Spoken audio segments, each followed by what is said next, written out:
2,000 years ago, in a forgotten corner of the Roman Empire, a child was born in a stable behind a crowded inn to a teenage mother and a village carpenter in a town so small that the people of the day used its name as a punchline. He owned nothing. He wrote no books. He never traveled more than a few days' walk from the place he was born. He led no army, held no office, and died young, executed as a criminal between two thieves. And yet, 20 centuries later, we still count the years by his birth. More than 2 billion people alive today speak his name. The largest faith the world has ever known rose out of those few short years in the dust of a small and occupied land. And the words he spoke on a handful of ordinary afternoons are still somehow changing lives. You have heard pieces of this story all your life, a manger, a few miracles, a cross on a hill. But you have probably never heard it told all the way through as one life lived by one man from the very first day to the very last. Not in fragments, not as a lesson, as a story. So let's go back to where it really began, not in the stable. Years before that, in a quiet town up in the hills, with an old priest and his wife who had waited their whole lives for a prayer that was never answered. In the hill country of Judea, there lived an old priest named Zechariah and a woman named Elizabeth who had been his wife for many years. They had loved each other through the whole length of their lives, and they had loved God just as long. And there was only one sorrow they carried beneath everything else. In all their years together, they had never been able to have a child. They had prayed for one, year after year, and the years had kept passing, and their hair had turned gray, and somewhere along the way, without ever quite saying it aloud to one another, they had let themselves stop hoping. One day, it was Zechariah's turn to serve in the temple in Jerusalem. The priests took turns, and the honor of going alone into the holy place to burn the incense came to a man rarely, sometimes only once in his whole life. So it was no small thing the day it came to him. While the people stood praying outside in the courts, Zechariah went in by himself, into the quiet and the sweet smoke of the incense curled up around him in the still air. And there, beside the altar, someone was standing. Zechariah's breath caught in his chest. There was an angel in the holy place, close enough to touch, and the old man went cold with fear. But the angel spoke to him gently. "Do not be afraid, Zechariah. Your prayer has been heard. Elizabeth is going to give you a son, and you are to name him John. He will be a joy to you, and many will be glad that he was born. And he will grow up to do a great work. He will go out ahead of the Lord to make the people ready, to turn their hearts back home before the one who is coming." Zechariah stood there, turning the words over, unable to make them fit. He had given up on them so long ago. "How can I be sure of this? I am an old man. My wife is old. How can such a thing happen now? I am Gabriel. I stand in the presence of God, and I was sent to bring you this good news. But because you would not believe what I have told you, you will not be able to speak a single word, not until the day all of it has come true." Outside, the people were waiting, and they had begun to wonder why the old priest was taking so long. And when at last Zechariah came out to them, he could not say anything at all. He opened his mouth, and nothing came. He could only move his hands, trying to show them, and they understood that something had happened to him in there, something he had no way to tell. So Zechariah went home, silent, carrying it all inside him. And in time, just as the angel had promised, Elizabeth knew that she was going to have a child. After all those empty years, she could hardly take it in. She kept to herself those first months, quiet and amazed, holding the wonder of it close. 6 months later, far to the north, in a small hillside town called Nazareth, the same angel came again. Nazareth was not a place anyone thought much about. It was a cluster of low stone houses on a slope, with goats on the hills and the smell of bread in the evening air, a town travelers passed without slowing down. And in one of those houses lived a young woman named Mary. She was not yet married, though she was promised to a man named Joseph, a carpenter, a steady and honest man who worked with his hands. Her days were simple ones. She carried water from the well, she ground the grain, she swept the floor, and lit the lamp when the sun went down. Nothing unusual had ever happened to her, and she did not expect that anything ever would. But one evening, as the light was going soft and gold, Mary was alone, and the room was suddenly not empty. There was a light in it, and standing in the light was the angel Gabriel, the same one who had stood in the temple before Zechariah. He had come from the presence of God, across all that distance, to this small room, in this small town, to this one young woman. Her heart was pounding, but the angel spoke to her the way you speak to someone you do not want to frighten. Do not be afraid, Mary. God is with you, and God is pleased with you. You are going to have a son, and you will name him Jesus. He will be great. He will be called the Son of the Most High, and his kingdom will never end. Mary could barely breathe. A son, a king, a kingdom with no end, and all of it beginning here, with her, in this little house where the lamp was burning low. How can this be? I am not yet married. The angel did not scold her for asking. He told her gently that this would be the work of God himself, and that with God nothing is impossible. And then he gave her something to hold on to, something that tied her story to another. Your cousin Elizabeth, the one everyone called too old for children, is going to have a son as well. She is already 6 months along. For nothing is impossible with God. Then Mary did a brave thing. She did not understand all of it. She could not see where it would lead or what it would cost her. But she bowed her head, opened her hands, and said the words that would change everything.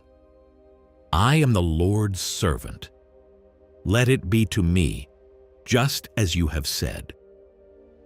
And the light grew soft, and the angel was gone, and the room was quiet again. The lamp still burned. Outside, the first stars were coming out over the hills, the same as every other night, but nothing felt ordinary anymore. Mary sat alone in the stillness, her hand resting over her heart, holding a secret far too big for words. But a secret like that could not stay hidden, and the news fell hardest on Joseph. Joseph was honest and kind, and when he understood that the child was not his own, a heaviness settled over him. For the only explanation he could imagine was a bitter one. He did not want to shame her. Even in his hurt, he did not want to bring trouble down on her or hold her up before the whole town. So he made up his mind, quietly and sadly, that he would step away and end the engagement without a word against her and let her go. He turned it over through a long and sleepless night, and that was the only path he could find. But near morning, while he slept, an angel came to him in a dream. Joseph, do not be afraid to take Mary as your wife. The child she is carrying is from God himself. She will have a son, and you are to give him the name Jesus, because he is the one who will save his people. This is the one the prophets promised. His coming means that God himself has come to be with us. When Joseph woke, the heaviness was gone, and in its place was a quiet, steady resolve. He did exactly as the angel had told him. He took Mary as his wife and cared for her, resolving to raise this child as his own, to teach the boy his trade, and to stand beside him through whatever might come. So the two of them were bound together now by a secret almost too great to carry, and by their trust in the God who had spoken to each of them in turn. There was one person in all the world Mary longed to see now, the one who might truly understand what it was to carry a miracle. The angel had spoken of her cousin Elizabeth, and something in Mary had stirred at the name. And so, soon after, she set out on the long road south, up into the hill country to the town where Elizabeth lived. It was not an easy journey, all dust and heat and many days of walking. But Mary went gladly, hurrying toward the one heart that might truly understand. And when at last she came to the house and called out her greeting at the door, something wonderful happened. The moment Elizabeth heard Mary's voice, the baby inside her leaped as if for joy. And Elizabeth knew before Mary had explained a single thing. She knew. "Blessed are you, Mary, and blessed is the child you carry. Who am I that the mother of my Lord should come to me?" The moment I heard your voice, my own baby leaped inside me. How happy you are for believing that God would do everything He promised. And Mary's heart overflowed, and out of her came a song. She sang that her whole soul magnified the Lord, and that her spirit rejoiced in God her Savior. She sang that He had looked with kindness on someone as small and ordinary as she was, and that from now on people would call her blessed. She sang that God was mighty and holy, full of mercy, that He lifted up the lowly and sent the proud away empty, that He filled the hungry with good things and was keeping at last the promise He had made so long ago. And the two of them stayed together, two cousins, two miracles, keeping one another company through the quiet of the waiting days. Mary stayed about 3 months, and both of them understood something the rest of the world did not yet know, that heaven was breaking into the ordinary world in 2 ways at once. One child would come to prepare the way, and then, after him, would come the one He was born to announce. The time for Elizabeth's child came first. She gave birth to a son, just as the angel had promised, and when her neighbors and relatives heard how good God had been to her after all those empty years, they came to rejoice with her, and the old house that had been so silent for so long filled with gladness. When the baby was 8 days old, it was time to give him his name, and everyone simply assumed he would be called Zechariah after his father. But Elizabeth said, "No, his name is John." The relatives were puzzled. "No one in your family has that name." And they turned to Zechariah, who still could not speak, motioning to him, asking what he wanted the child to be called.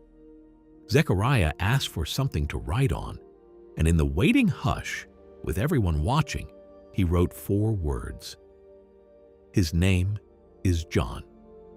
And in that moment, after all those silent months, his voice came back to him. The first thing he did with it was praise God out loud, the words pouring out of him, full of wonder and thanks. A quiet awe fell over everyone in the house, and the story spread through all the hill country, and people asked one another, "What is this child going to be?" For they could feel that the hand of God was resting on him. And the little boy grew, out in the quiet of the countryside, strong in body and spirit.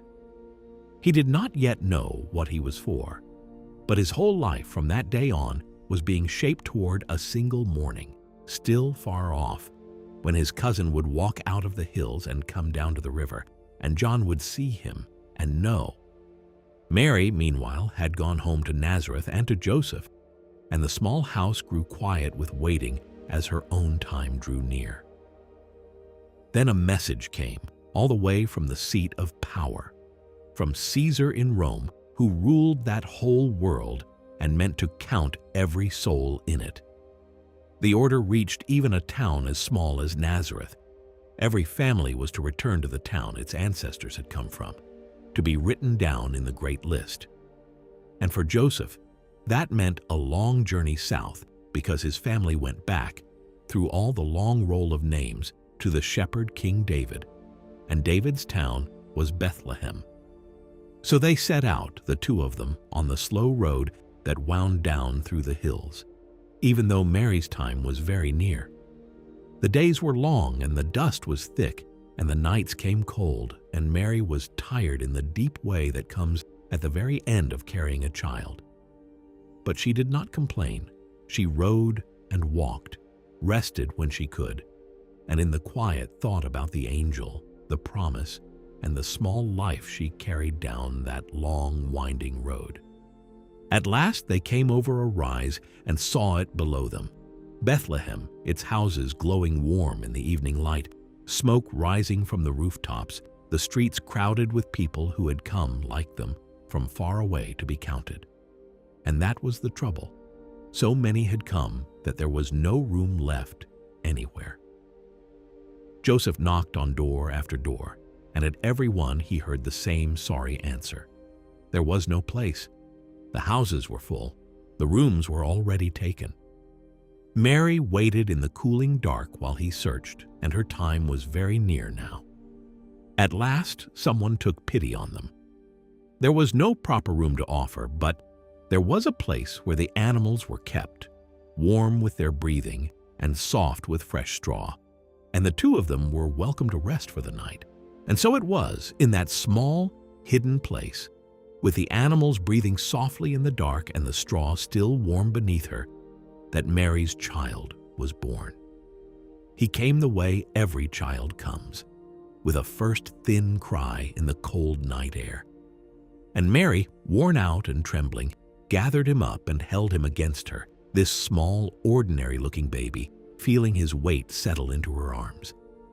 She wrapped him in strips of soft cloth, and because there was no cradle anywhere in the world that night, she made one out of the manger, lining it with straw and laying him down the way you set down something you are almost afraid to touch. And then she simply looked at him, the king the whole earth had been waiting for, asleep in the straw, his fingers curled, his small chest rising and falling. Heaven had come all this way, and it had come as a baby she could hold. There were no trumpets, no crowds. No one in the busy town even knew. The most important night in the history of the world was happening in a stable, and the world slept through it. Just a young mother and a tired carpenter and a child in a feed trough in a borrowed corner in the middle of the night. Out on the dark hills beyond the town, that same night, there were shepherds. They were plain men, rough and weathered, with worn cloaks and tired hands, and they were doing what they did every night, watching over their sheep.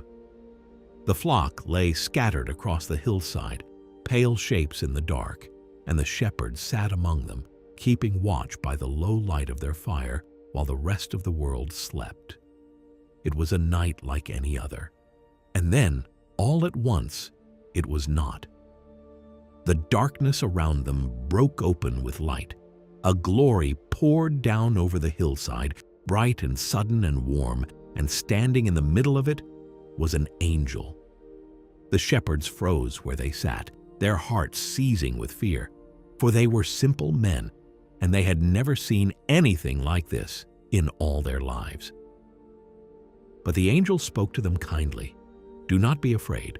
I have come to bring you good news, news of a great joy, and it is for everyone, everywhere. Tonight, in the town of David, a Savior has been born to you. And here is how you will know him. You will find a baby wrapped up warm, lying in a manger." And before the shepherds could take it in, the whole sky filled with angels, more than they could count, more than they could ever afterward describe, and the heavens rang with their voices, all of them praising God together. Glory to God in the highest, and on the earth, peace and goodwill to everyone. The light spilled across the hills, and the song rolled over the sleeping land, and for one shining moment, those rough men sat in the middle of all of it, wrapped in the music of heaven, and then, slowly, it faded. The angels withdrew. The song grew faint and was gone. The night settled back into its quiet, and there were only the stars again, the fire, the sheep, and the men sitting in the dark with their hearts pounding. For a moment, no one spoke. Then one of them said what they were all thinking. Let's go to Bethlehem and see this thing that has happened. This thing the Lord has told us about." So they left their fire and their flock, hurried down into the town, and searched the quiet streets until they found the place. And there it was, just as they had been told. Mary, Joseph, and the baby, asleep in the manger in the soft and humble dark. The shepherds knelt. These men with no fine words and no fine clothes knelt down beside the manger, looked at the child, and then told Mary and Joseph everything: the light, the angel, the sky full of singing. And Mary listened to all of it and said nothing, but kept every word, folding it away to take out and remember for the rest of her life. When the shepherds went back to their hills, they were not the same men who had left them. All the way home they were praising God, their voices bright in the dark, amazed that of all the people in all the world, heaven had come first to them. When the baby was a few weeks old, Mary and Joseph carried him up to Jerusalem, to the great temple, because it was the custom to bring a firstborn son there and present him to God. The temple was a grand, busy place, full of people coming and going, full of voices and footsteps, the smell of incense rising into the high stone air. Mary and Joseph were poor, and they had only a small offering to bring, 2 young birds, which was what the law allowed for those who could not afford a lamb. They came in quietly, a young couple with a baby, and no one in all that crowd looked twice at them. But there was an old man in the temple that day named Simeon. Simeon had lived a long life, and he was good and gentle, and all his years he had been waiting for one thing. A promise lay deep in his heart, given him by God, that he would not die until his own eyes had looked on the one who was coming to save his people. So he had waited. Through all his years, he had watched and hoped, never knowing which day it might finally be. And on this particular morning, something stirred in him and drew him into the temple. He did not know why. He only knew, the way you sometimes know a thing without being told, that he should go. And there, in the middle of all those people, his eyes found a poor young mother holding a tiny child. And he knew. Simeon walked over, and he reached out his weathered arms, and Mary somehow let him take the baby. He held the child close, and the tears ran down his face, and he looked up and spoke softly. "Now you can let me go in peace, because my eyes have finally seen it. I have seen the one you promised, and I have held him in my own 2 hands. This is the light for the whole world." He blessed the young parents gently, but he had one more thing to say to Mary, and he lowered his voice for it. Her son, he told her, was going to do great and wonderful things, and yet one day a deep sorrow would pass through her own heart like a sword. For this child was born for the saving of many, and the road ahead of him would not be easy. Mary held the words the way she held all the others, and kept them. And then, while Simeon was still speaking, someone else drew near. There was a very old woman in the temple named Anna, 84 years old, who had been a widow most of her life and almost never left that holy place. Day and night she stayed there, praying and worshiping year after year, an old and faithful woman whom most people walked right past without ever seeing. But Anna saw. She came up just at that moment, and the instant she looked at the child, she understood what Simeon had understood, and her old heart overflowed. She began to thank God right there, out loud, then went and told everyone she could find, everyone who, like her, had been waiting and hoping that the one they had all longed for had come. 2 old people at the very end of their lives were the first in that whole great city to know him. Not the priests, not the powerful, just a faithful old man and a faithful old woman who had waited and never stopped believing, and were given at the end a few moments holding heaven in their arms. While Simeon and Anna gave thanks in the temple, another welcome was already making its way toward the child from very far off. For in the east, beyond the wide deserts, in lands where the nights were clear and the stars hung low and bright, there lived a group of wise men who studied the sky. They were learned and patient, and they knew the stars the way you know the faces of old friends. So when a new star appeared, they noticed at once. It was bright and strange and beautiful, and the longer they studied it, the more certain they became that somewhere far away, a great king had been born. A king so important that the heavens themselves had lit a lamp to announce him. And so they made their decision. They would go and find him. It was no small thing. The journey was longer than most people travel in a lifetime, across deserts and through strange country, the star going on ahead through the night. But they did not turn back. Mile after mile they followed it, carrying gifts fit for a king, until at last they came to Jerusalem, and there they began to ask, "Where is the child who has been born King of the Jews? We saw his star, and we have come a long way to honor him." Now the king who ruled in that city was named Herod, and when word of these strangers reached him, it troubled him deeply. He was a hard man, suspicious and easily frightened, a man who had killed members of his own family to keep his throne, and the words, "born King of the Jews," lit a cold fire in him. But he hid his fear behind a smile. He called for the wisest men of his land, the ones who knew the old writings by heart, and he asked them where this child was supposed to be born. And they told him at once, for it was written plainly, in Bethlehem, the little town, just as the prophet had promised long ago. So Herod sent the wise men on their way, and he sent them with a lie. "Search carefully, and when you find him, come back and tell me, so that I may go and honor him too." But there was no honor in his heart. He meant to find the child and destroy him. The wise men set out again, and there was the star waiting for them, going on ahead just as before, until it came to rest over the place where the child was. When they saw it stop, their hearts leaped with joy. They went in and found the little one with Mary his mother, and they knelt down before him, wise and important men from across the world, bowing low before a child in a humble home. Then they opened their treasures and laid their gifts before him. Gold, the gift for a king. Frankincense, the sweet incense of worship, the gift for God.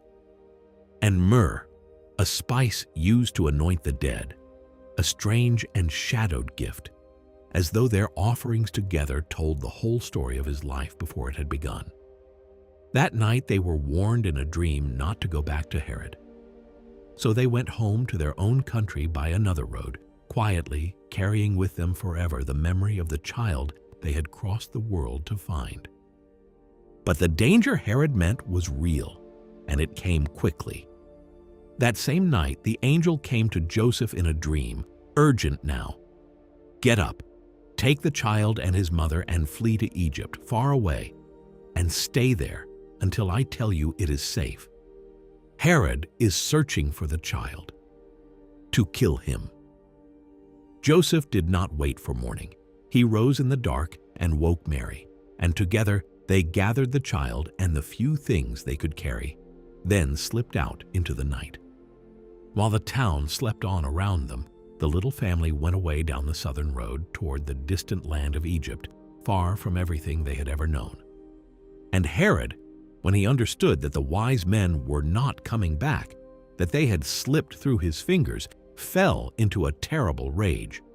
In his fear, he gave a cruel and dreadful order, and his soldiers went into Bethlehem and did a thing too sorrowful to dwell on. The little town that had cradled the world's great joy was filled that day with the weeping of mothers who could not be comforted.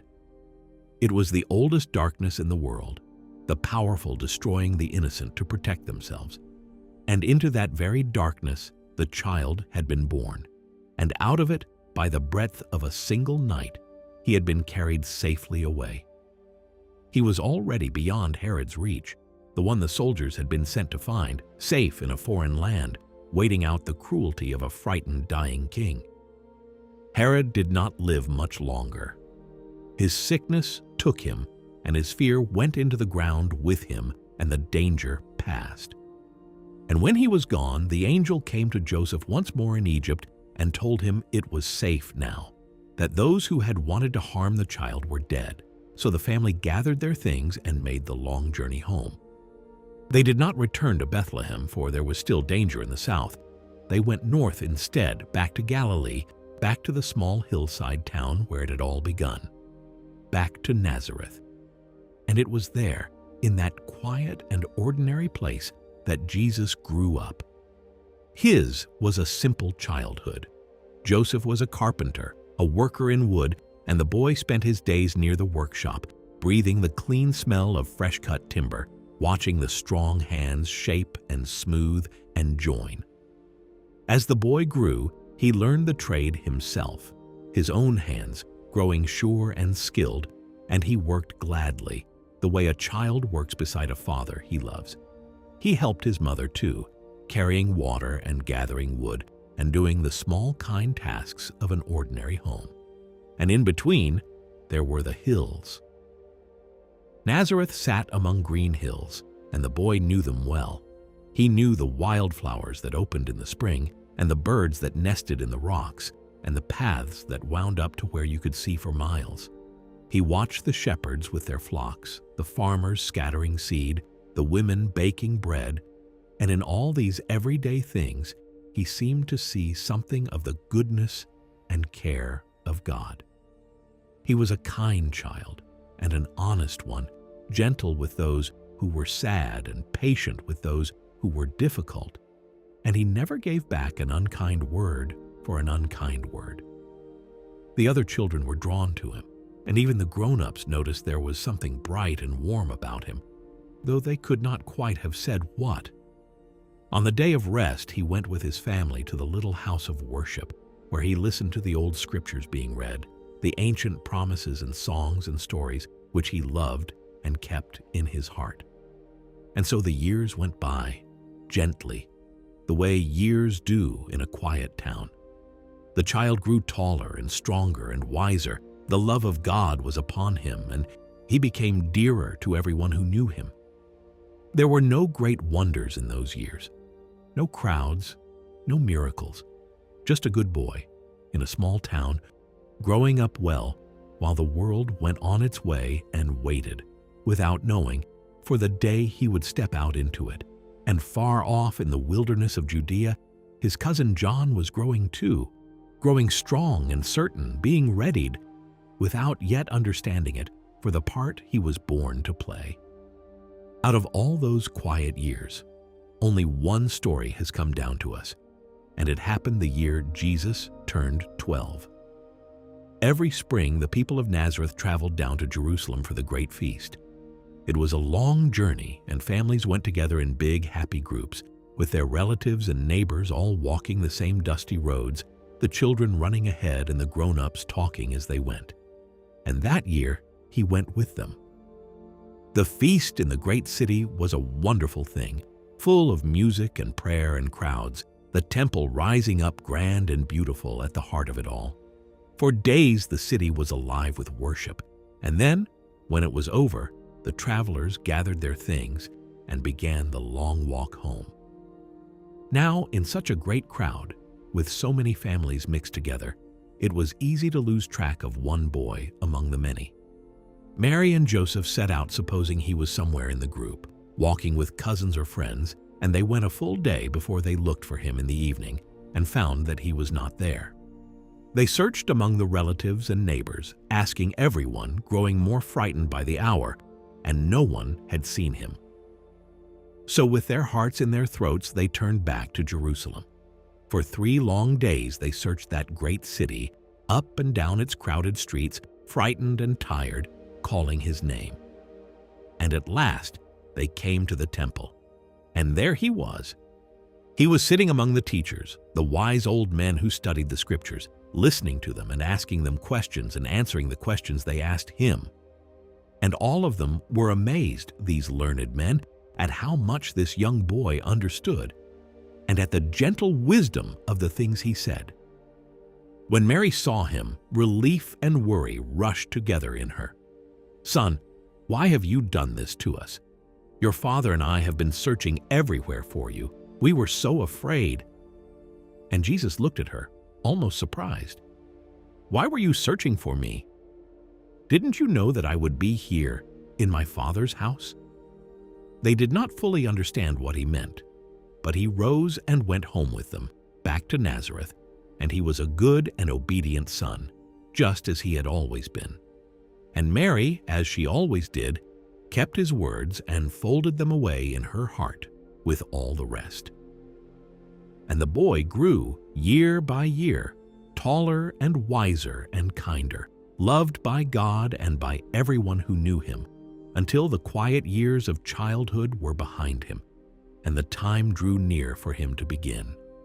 Out in the wilderness in those same years, John was waiting too.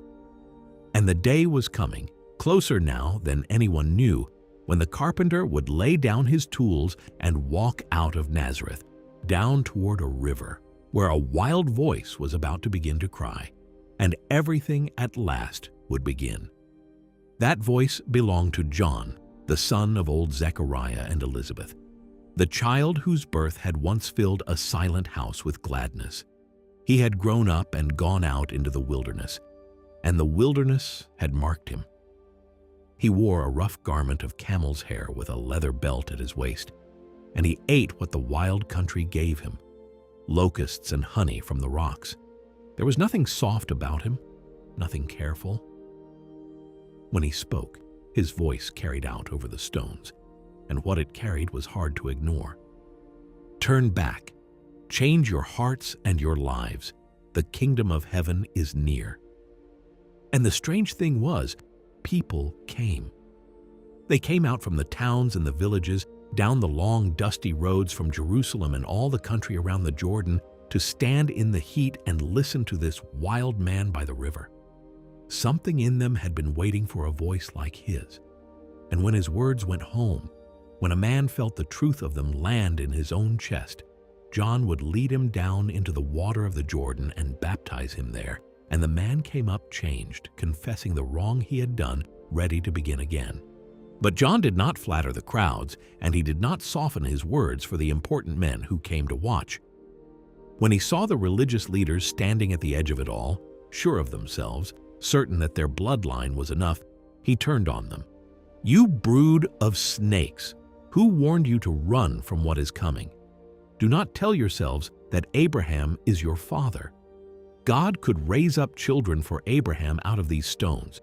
The axe is already lying at the root of the trees. Every tree that does not bear good fruit will be cut down." The people were shaken. "Then what should we do?" His answer was plain. "If you have 2 coats, give one to the man who has none. If you have food, share it." Tax collectors came and asked the same thing, and he told them to take no more than they were owed. Soldiers asked, and he told them to stop bullying people and be content with their pay. It was not complicated. It was just hard. And by now the people were beginning to wonder about John himself. Could this be the one? Could this be the deliverer they had waited for? But John put that down at once. "I baptize you with water, but someone is coming who is greater than I am, so much greater that I am not worthy to bend down and untie his sandals. He will baptize you with the Holy Spirit and with fire." And even as he said it, the one he spoke of was already on the road, coming down out of Galilee toward the river. He came quietly, asking John to baptize him along with the rest. John knew him. Whether by sight or by something deeper, he knew who this was, and it stopped him cold. Here was the one he had been pointing to, the one whose sandals he was not fit to touch, asking to be baptized by him as if their places were reversed. John drew back. "I am the one who needs to be baptized by you, and you come to me." But Jesus answered, "Let it be so for now. This is the right thing to do. This is how it should be." And John understood and gave way and led him down into the river. And when Jesus came up out of the water, the sky opened. The Spirit of God came down, gentle as a dove, and rested on him. And out of the opened heaven came a voice, "This is my Son, whom I love. With him I am well pleased." There at the muddy edge of an ordinary river, In front of a crowd of ordinary people, heaven had spoken, and it had named him. But before the work could begin, there was something he had to face alone. The same spirit that had come down on him like a dove now led him away from the river, out into the deep wilderness, into the empty places where nothing grows and no one goes. And there he stayed, 40 days, eating nothing, alone with the silence and the heat and the cold nights. By the end of it, he was worn thin and aching with hunger. That was when the tempter came to him. "If you really are the Son of God, then tell these stones to become bread." It was a small thing to ask and a reasonable one for a starving man. But Jesus would not. "It is written that a person does not live on bread alone, but on every word that comes from the mouth of God." So the tempter tried again. He took him to the holy city and set him on the highest point of the temple, where the ground fell away far below. "If you are the Son of God, throw yourself down. After all, it is written that God will command his angels to catch you, so that you will not even strike your foot on a stone." The enemy could quote scripture too, it seemed, when it suited him. But Jesus answered, "It is also written, do not put the Lord your God to the test." Then the tempter took him up to a very high place and showed him, somehow, all the kingdoms of the world and all their glory, spread out and shining. "All of it is mine to give, and I will give it all to you. Just bow down and worship me." And there Jesus turned on him. "Get away from me, for it is written, worship the Lord your God and serve only him." And the tempter left him. He had tried Jesus at his hungriest and his weakest, found nothing he could use, and went away. Then angels came, and they cared for him there in the wilderness, the way you tend to someone who has come through something hard. When his strength returned, Jesus came back out of the wild country, back toward the Jordan, to the place where it had all begun. And John was still there, still preaching. By now the religious leaders in Jerusalem had grown curious enough, or worried enough, to send men out to question John about who he thought he was. "Who are you?" John did not pretend to be more than he was. "I am not the Messiah." "Then who? Are you Elijah?" "No." "Are you the prophet we have been waiting for?" "No." "Then tell us who you are, so we can bring an answer back to the men who sent us. What do you say about yourself?" And John gave them the only answer he ever gave. "I am a voice calling out in the wilderness, make the road straight for the Lord. There is someone standing among you right now whom you do not know. He is the one coming after me, and I am not worthy to untie his sandals." The very next day, John saw Jesus walking toward him, and he lifted his hand and said to everyone who could hear, "Look, there is the Lamb of God who takes away the sin of the world. This is the one I told you about. I saw the Spirit come down on him from heaven like a dove and rest on him. I did not know him myself until then, but now I have seen it, and I can tell you, this is the Son of God." And that one word, spoken twice on 2 ordinary mornings, was about to cost John the first of his followers. For the day after that, John was standing with 2 of his own followers when Jesus walked by again, and once more John said it, "Look, the Lamb of God." And the 2 men left John's side and followed Jesus down the road. Jesus turned and saw them trailing after him. "What are you looking for?" They hardly knew how to answer. "Teacher, where are you staying?" "Come and see." So they went with him and spent the rest of that day with him, and whatever passed between them in those hours, it was enough. One of the 2 was a man named Andrew, and the first thing Andrew did was go and find his brother. "We have found him, we have found the Messiah." And he brought his brother to Jesus. Jesus looked at the man Andrew brought. "You are Simon, but you will be called Cephas," which means rock, Peter. The next day, Jesus decided to leave for Galilee, and he found a man named Philip and said to him, "Follow me." And Philip went to find his friend Nathanael, full of it. "We have found the one Moses wrote about, the one the prophets promised. It is Jesus, the son of Joseph from Nazareth." Nathanael was not impressed. "Nazareth? Can anything good come out of Nazareth?" "Come and see," said Philip. And as Nathanael came toward him, Jesus said, "Here is a true man of Israel.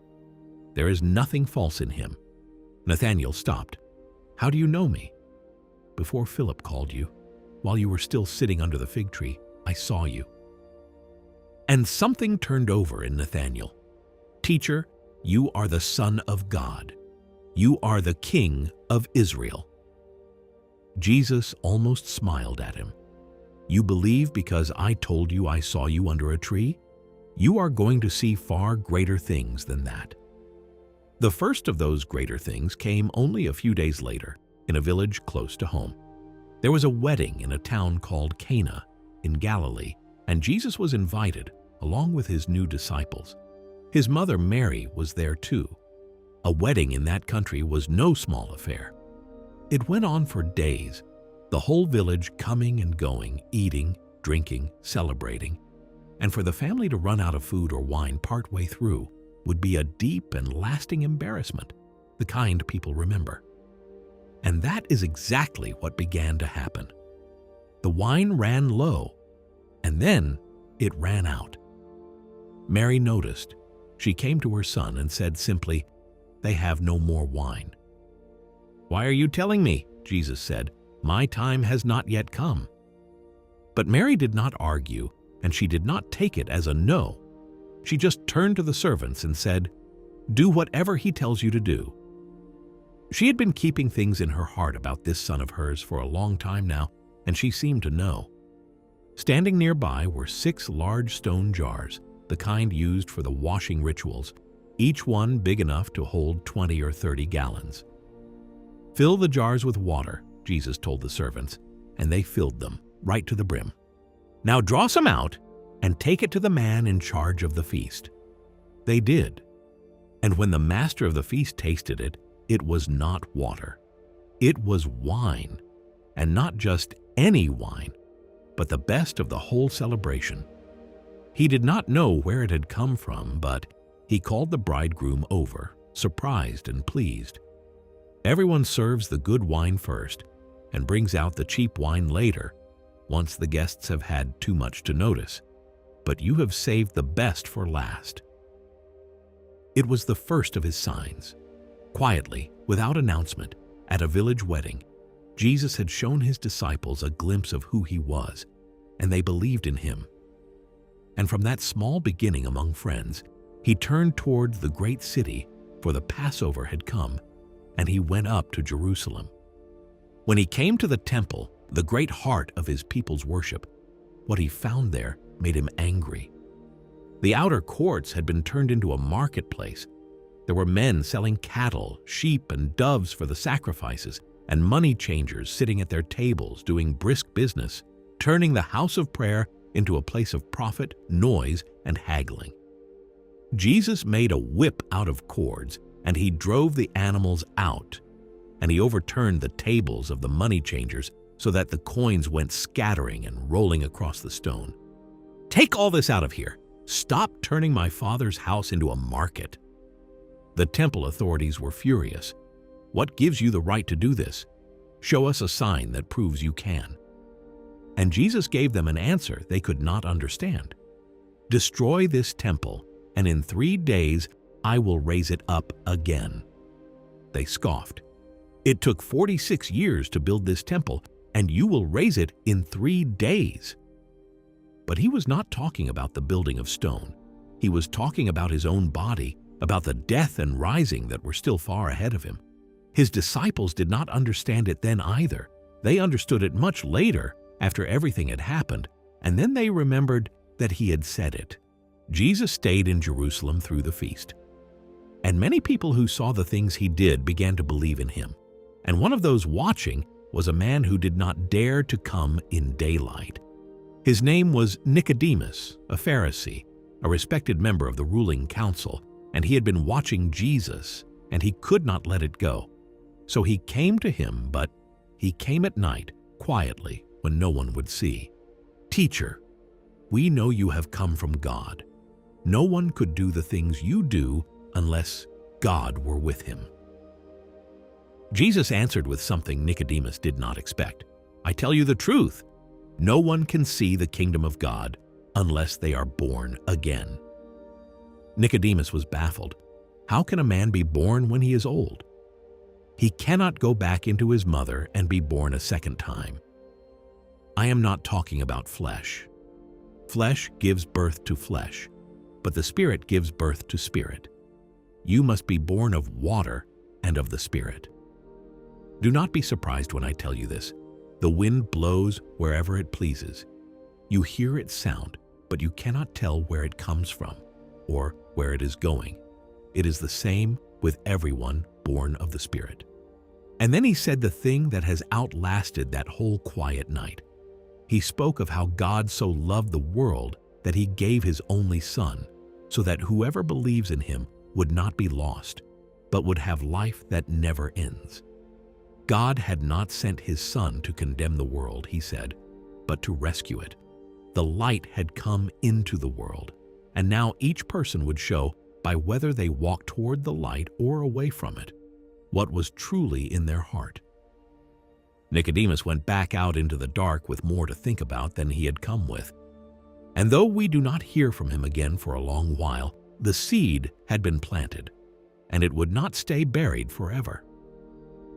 When the feast was over, Jesus and his disciples went out into the Judean countryside, where John was still baptizing, and for a while the two of them were both out in the same land near the same river, and people were coming to both. John's followers noticed, and it bothered them. They came to him almost jealous on his behalf. "Teacher, that man who was with you across the Jordan, the one you spoke about, he is baptizing now too, and everyone is going to him instead of to us." But John felt none of what they felt. A person can only receive what God gives him. You yourselves heard me say it. I am not the Messiah. I was only sent ahead of him. Think of a wedding. The bride belongs to the bridegroom, not to his friend. The friend of the bridegroom stands nearby and listens for his voice and is full of joy when he hears it. That is what I feel now. That joy is mine, and it is complete. And then he said the words that were the whole truth of his life. He must become greater. I must become less. John had spent his whole life pointing at someone else, and now that the someone else had come, his own part was ending, and he was glad. He had never wanted the crowds for himself. He had only ever wanted to get them ready. And so, as John stepped back, Jesus moved on, leaving Judea to return to Galilee. And the road home ran straight through a country most of his people would have gone miles out of their way to avoid, Samaria. The Jews and the Samaritans had despised one another for generations, an old and bitter division. A respectable Jewish teacher simply did not pass that way and certainly did not stop. But Jesus went straight through it. And around noon, tired from walking, he came to a well outside a town called Sychar, an ancient well that went all the way back to Jacob, and he sat down beside it to rest while his disciples went into the town to buy food. A woman came out to the well to draw water. It was the heat of the day, an odd hour to come, the hour you choose when you would rather not meet anyone. And Jesus said to her, "Will you give me a drink?" She was startled. He was a Jew, and she was a Samaritan and a woman, and the rules of the day said he should not have spoken to her at all. "How is it that you, a Jew, are asking me for a drink?" If you knew who was asking, you would have asked him, and he would have given you living water. She did not understand. You do not even have a bucket, and the well is deep. Where would you get this living water? Everyone who drinks this water will be thirsty again. But whoever drinks the water I give will never thirst. It will become a spring inside them, welling up to eternal life. Then give me this water, so I never have to come out here again. Go and call your husband." "I have no husband." "That is true. You have had 5 husbands, and the man you are with now is not your husband. You have spoken honestly." She went still. He was a stranger. He could not have known any of that, and yet he knew all of it, and had not flinched away from her because of it. "Sir, I see that you are a prophet." And she began to ask him the deep questions, the ones her people and his people had argued over for centuries, about where God ought to be worshipped, on this mountain or in Jerusalem. "Believe me, a time is coming and is already here, when it will not matter which mountain you stand on. God is spirit, and the people who truly worship him will worship him in spirit and in truth. Those are the worshipers the Father is looking for." "I know the Messiah is coming," the woman said. "When he comes, he will explain everything to us." And Jesus said to her, "I am he, I, the one speaking to you now." Just then the disciples came back, and they were surprised to find him talking with her, though no one dared to ask why. And the woman left her water jar sitting right there at the well and hurried back into the town. "Come and see a man who told me everything I have ever done. Could this be the Messiah?" And they came streaming out of the town to find him. Many of the people of that town believed in him because of what the woman said, and many more believed after they had heard him for themselves. "We no longer believe just because of what you told us," they said to her. "Now we have heard him ourselves, and we know that this man really is the Savior of the world." He stayed with them 2 days, a Jewish teacher among the people he was supposed to despise, and they would not soon forget it. When the 2 days were over, Jesus went on into Galilee, back to Cana, where he had turned the water into wine. And it was there that a desperate man came looking for him.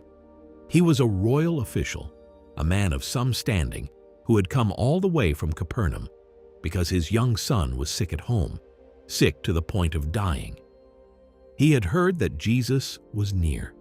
He found him and begged him to come down and heal the boy before it was too late.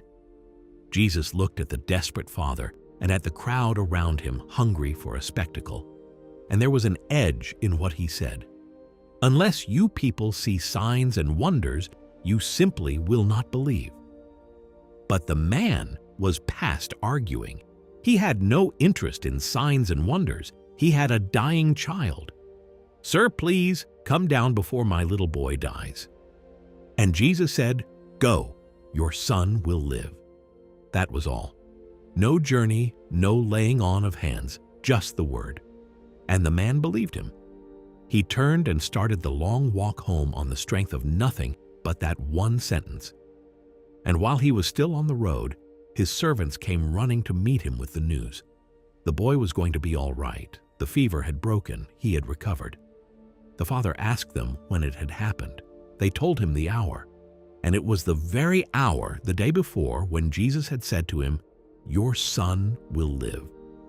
So the man believed, and his whole household with him.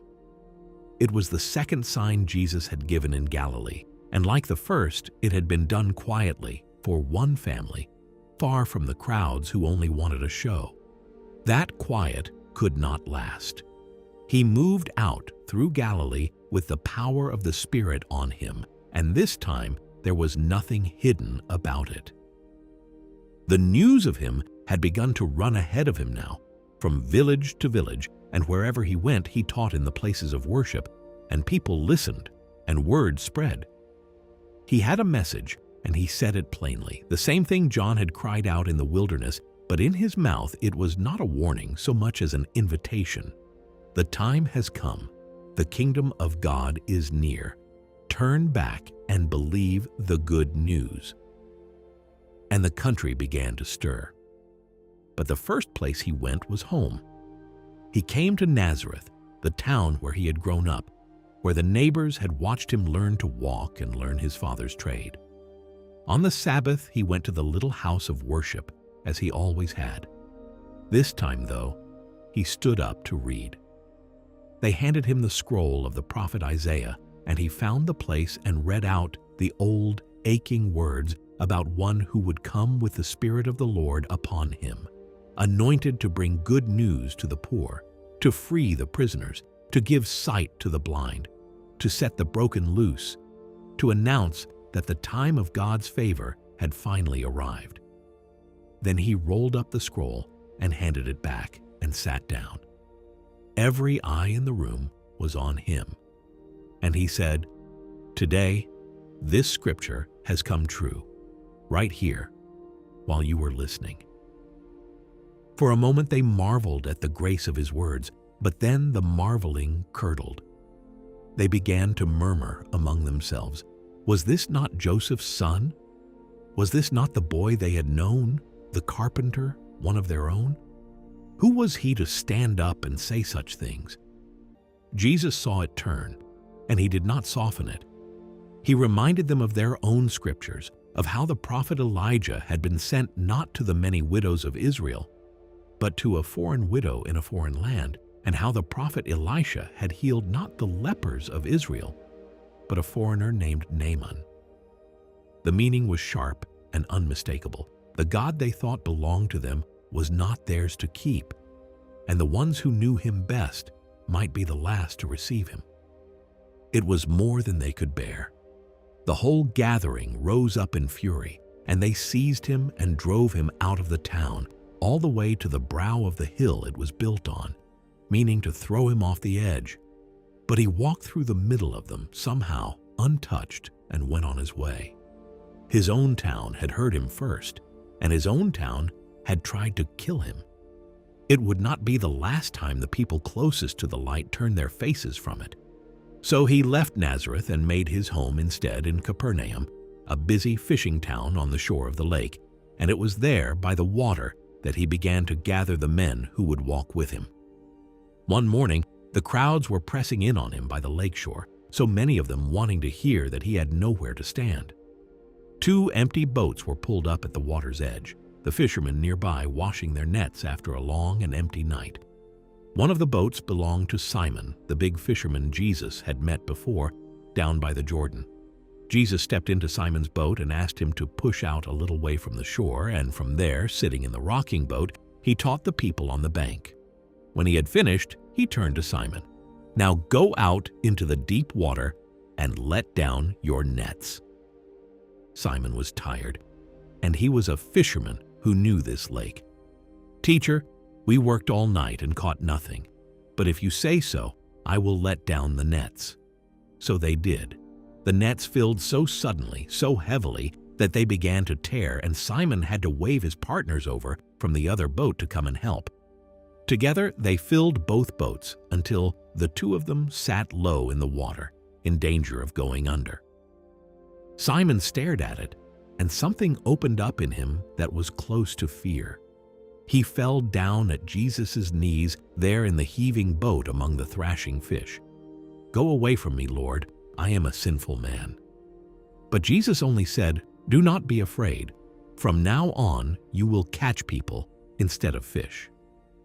And when they had hauled the boats back to shore, Simon and his brother Andrew, along with their partners James and John, the sons of Zebedee, walked away from the boats, the nets, the whole great catch lying on the sand, and followed him without looking back.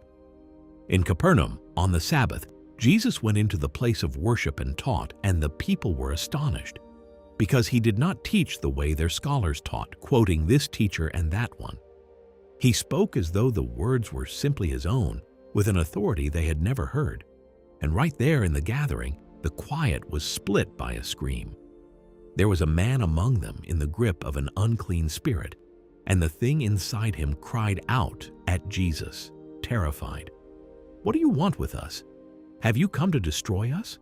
I know who you are. You are the Holy One of God."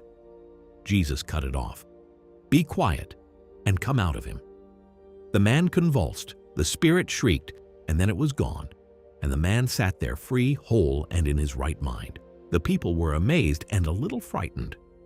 What kind of teaching was this, that even the unclean spirits obeyed him? And the news of him spread faster than ever all through the region. When he left the synagogue that day, he went to Simon's house, and there was trouble there too.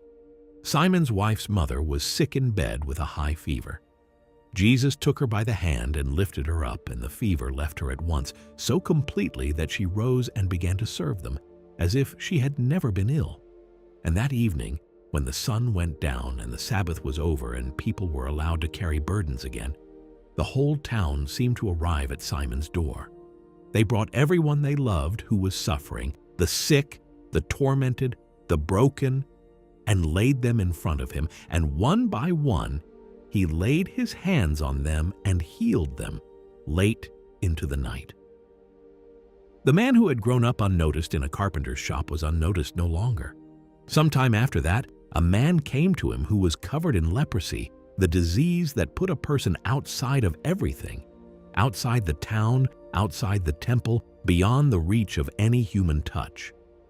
Lepers were required to keep their distance, to call out a warning so that no one came near.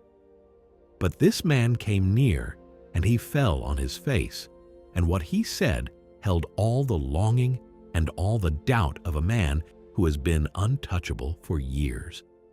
Lord, if you are willing, you can make me clean. If you are willing, as if the only question left was whether anyone would want to. And Jesus did the thing no one did. He reached out his hand and touched him, touched the untouchable man, and said, "I am willing. Be clean." And the leprosy left him, then and there, and his skin was made new. Jesus told him to go and show himself to the priests as the law required, and to say nothing to anyone, but the man could not keep it in. He went out and told everyone until Jesus could no longer go openly into a town without being mobbed, and had to stay out in the lonely places where the people came streaming out to find him anyway. He came back to Capernaum after some days, and word got around that he was home. So many people gathered at the house where he was staying that there was no room left, not even outside the door, as he spoke to them. And while he spoke, 4 men came carrying a friend who was paralyzed, lying helpless on a mat, and they could not get anywhere near the door for the crowd. So they did something desperate.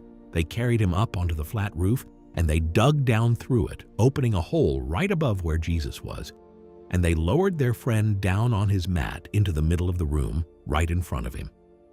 Jesus looked up at the hole in the roof and at the 4 hopeful faces looking down, and at the man lying there unable to move, and he was moved by their faith. But what he said was not what anyone expected. "Son, your sins are forgiven." That landed hard among the religious scholars sitting there. Forgive sins? Who could forgive sins but God alone? It was blasphemy. They did not say it out loud, but Jesus knew what they were thinking. Why are you turning this over in your hearts? Which is easier to say your sins are forgiven, or to say, get up and walk, but so that you will know I have the authority to forgive sins. And he turned to the man on the mat. "Get up, pick up your mat and go home."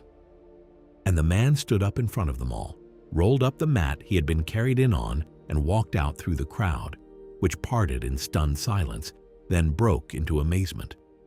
They had never seen anything like it. Not long after, Jesus was walking along and passed a tax booth where a man named Levi sat collecting the taxes. Tax collectors were despised, counted as traitors and thieves, men who grew rich serving the foreign power by squeezing their own people. No respectable teacher would have looked at him twice. Jesus looked at him and said 2 words, "Follow me."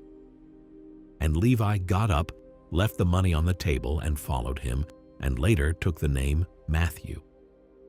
That night, Matthew threw a great feast in his house, and he invited all the people he knew, which meant the house filled up with tax collectors and the sort of people the religious set called sinners. And Jesus sat right down and ate with them, all of them.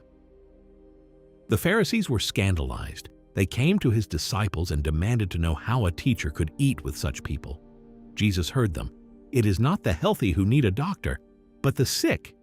I did not come to call those who think they are righteous. I came to call sinners." He had come for exactly the people everyone else had given up on.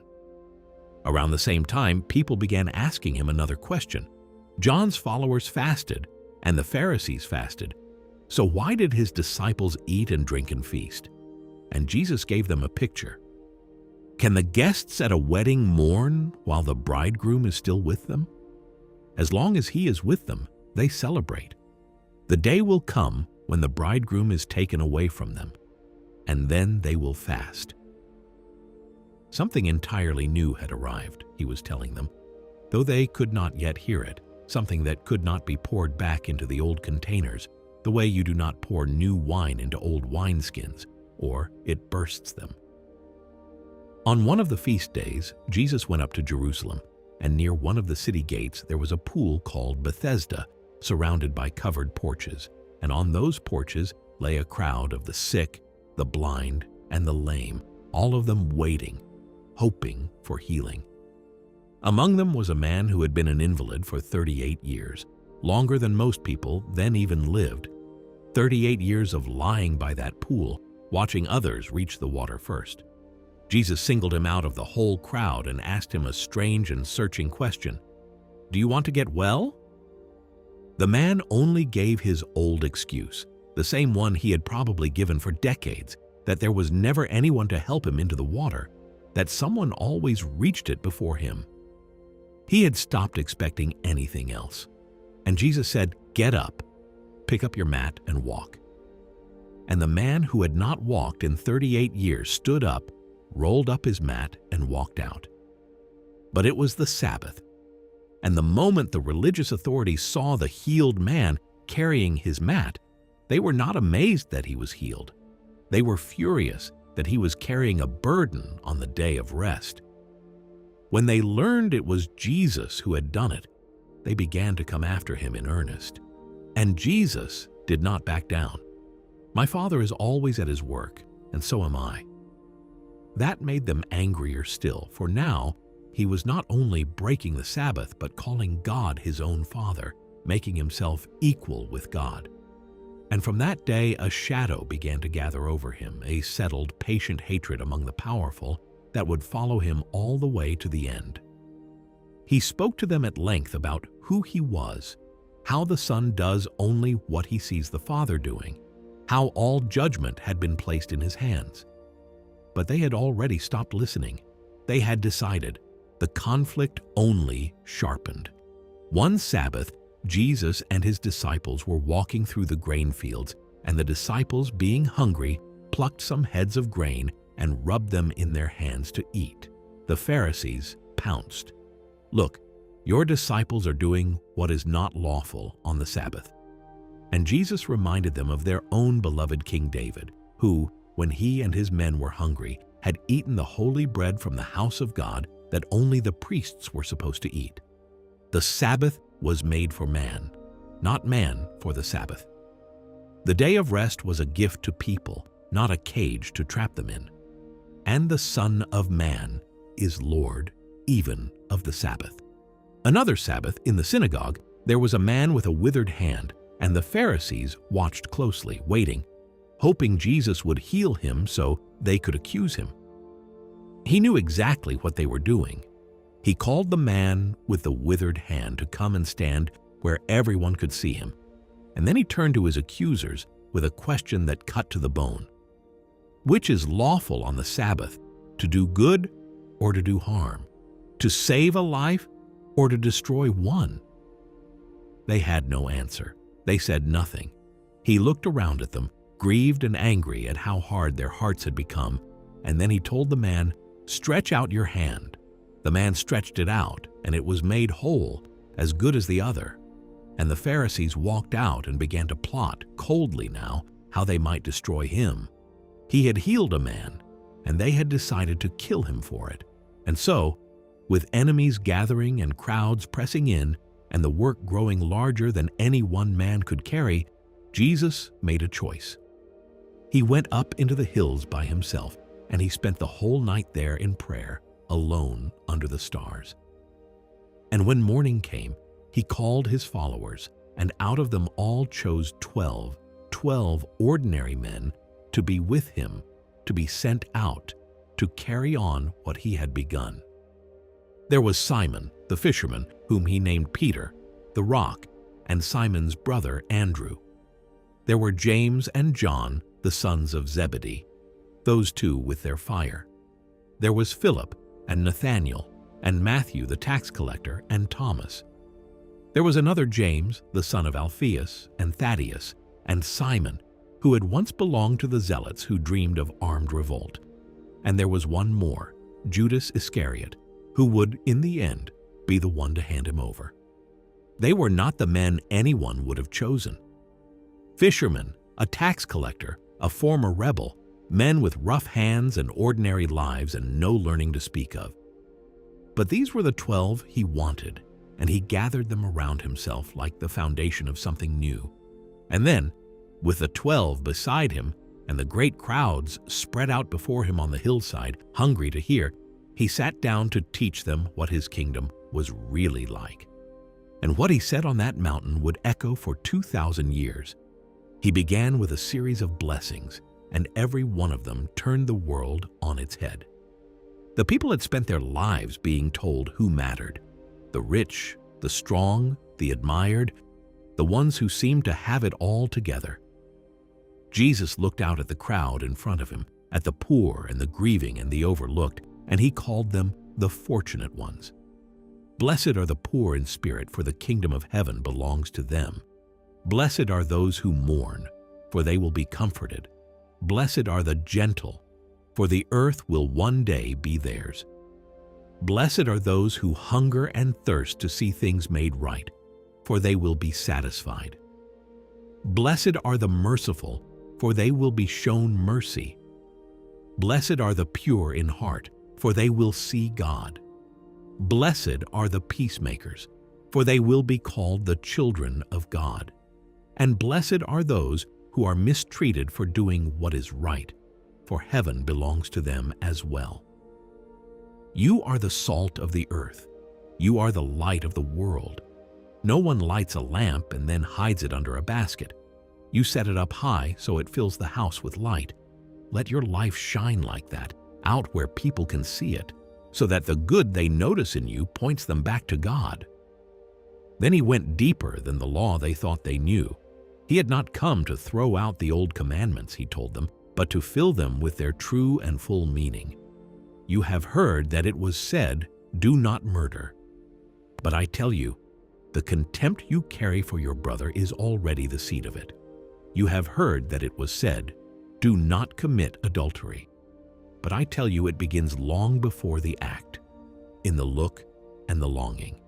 They had built their religion on keeping the outside clean. He was after the heart underneath. And then he asked the hardest thing of all. You have heard that you should love your neighbor. But I tell you, love your enemies. Pray for the ones who mistreat you. If someone strikes you on one cheek, do not strike back. If someone forces you to go 1 mile, go 2. Anyone can love the people who love them in return. He was calling them to love the way God loves, who sends sun and rain on the good and the wicked alike. He warned them, too, against making a performance of their faith. When you give to someone in need, do not announce it. When you pray, do not stand on the street corners playing to a crowd. Go into a room alone, shut the door, and speak to your Father, who sees what is done in secret. And he gave them a prayer to pray, plain and unhurried, to honor God's name as holy, to long for his kingdom to come, and his will to be done on earth as in heaven, to ask for the bread they needed that day, to seek forgiveness for their own wrongs as freely as they let go of the wrongs against them, and to be kept from temptation and carried safe out of evil. Do not pile up treasure here, where it rusts and rots and thieves break in. Store up treasure in heaven, because wherever your treasure is, that is where your heart will end up living. You cannot serve God and money both. And he told them to stop letting worry run their lives. Look at the birds. They do not store up harvests, yet your Father feeds them. Look at the wildflowers on the hillside. They do not labor, yet not even a king in all his robes was ever dressed so well. If God clothes the grass of the field like that, will he not take far better care of you? Seek first his kingdom and trust him with the rest. Let tomorrow look after itself. Today has trouble enough of its own. He told them to go easy on their judgments of other people, to notice the plank in their own eye before the speck in someone else's. Ask, and it will be given to you. Seek, and you will find. Knock, and the door will be opened. And he gave them one line to carry the whole of it. Treat other people the way you would want to be treated yourself. He finished with a picture they would not forget. The person who hears these words and builds a life on them, he said, is like a man who builds his house on rock. The rain falls, the rivers rise, the winds beat against that house, and it stands. But the person who hears and does nothing is like a man who builds on sand. When the storm comes, and the storm always comes, the house falls, and great is the ruin of it. When he finished, the crowd sat there stunned. They had listened to teachers their whole lives, men who quoted other men. This was nothing like that. He spoke as though the words were simply his to give, with an authority none of them could explain. When he came back into Capernaum, a request was waiting, and it came from an unlikely source. A Roman officer, a centurion who commanded the very soldiers occupying the land, had a servant he loved, and the servant lay dying. This was a foreigner, an outsider, exactly the sort of man a teacher was expected to keep at a distance. Yet he sent humbly to Jesus for help. And when Jesus set out for the house, the officer sent friends to meet him on the road with a message. "Lord, do not trouble yourself. I am not worthy to have you come under my roof. Only say the word, and I know my servant will be healed. I am a man under authority, and I have soldiers under me. I tell one to go, and he goes, another to come, and he comes. You have only to speak." Jesus stopped in the road, amazed. He turned to the people trailing after him. "I tell you the truth, I have not found faith like this anywhere in Israel." And in that very hour, in a house he never entered, the servant was made well. The one who understood him best was the foreigner, the one nobody would have chosen. Soon after, Jesus came to a town called Nain, and just as he reached the gate, a funeral was coming out of it. A young man was being carried to his grave, the only son of his mother, and she was a widow. She had now lost everyone, husband first and only child last, and a great crowd walked with her in her grief. When Jesus saw her, his heart broke for her. "Do not cry." Then he stepped forward and laid his hand on the wooden bier, and the men carrying it stood still.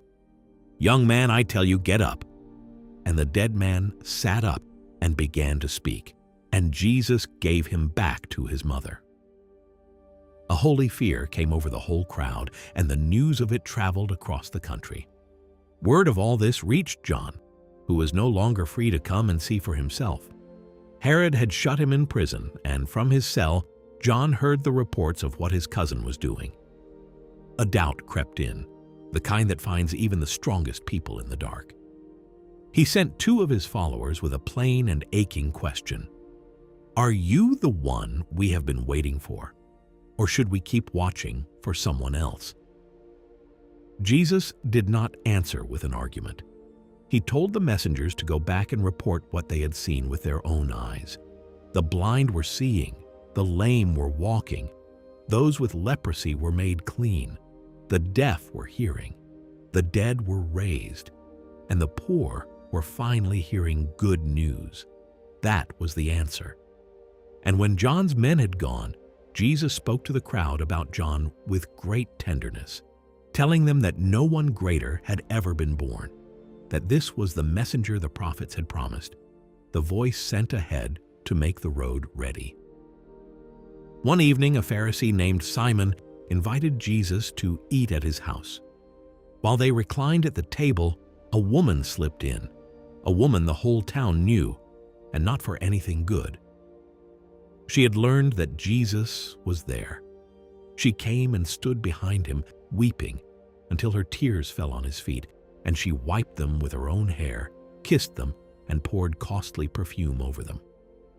Simon watched and said nothing aloud, but his thoughts were plain enough. If this man were truly a prophet, he would know what sort of woman is touching him.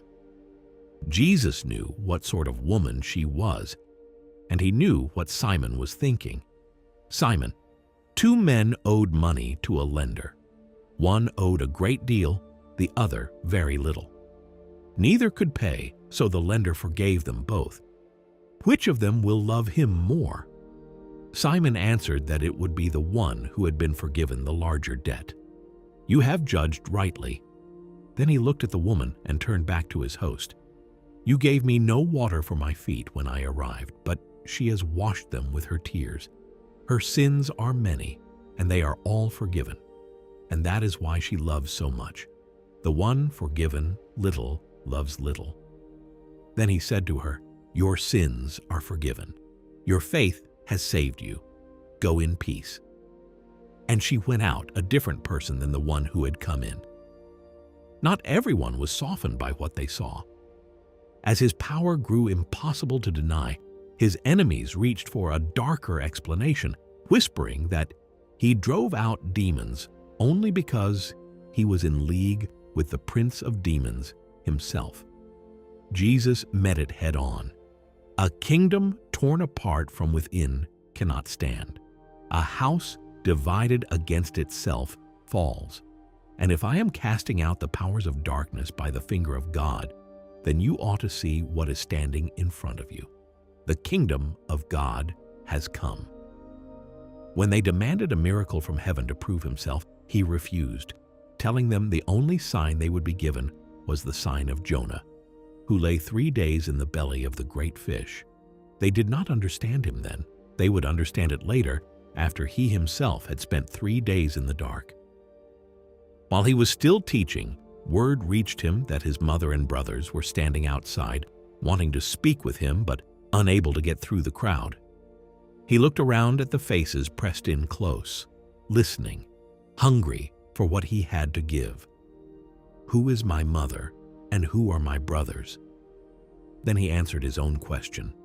Whoever does what God asks is my brother, my sister, my mother.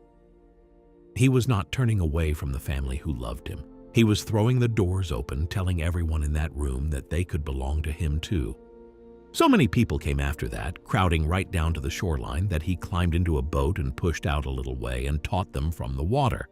And he taught them now in stories, simple pictures drawn from the fields and kitchens they knew.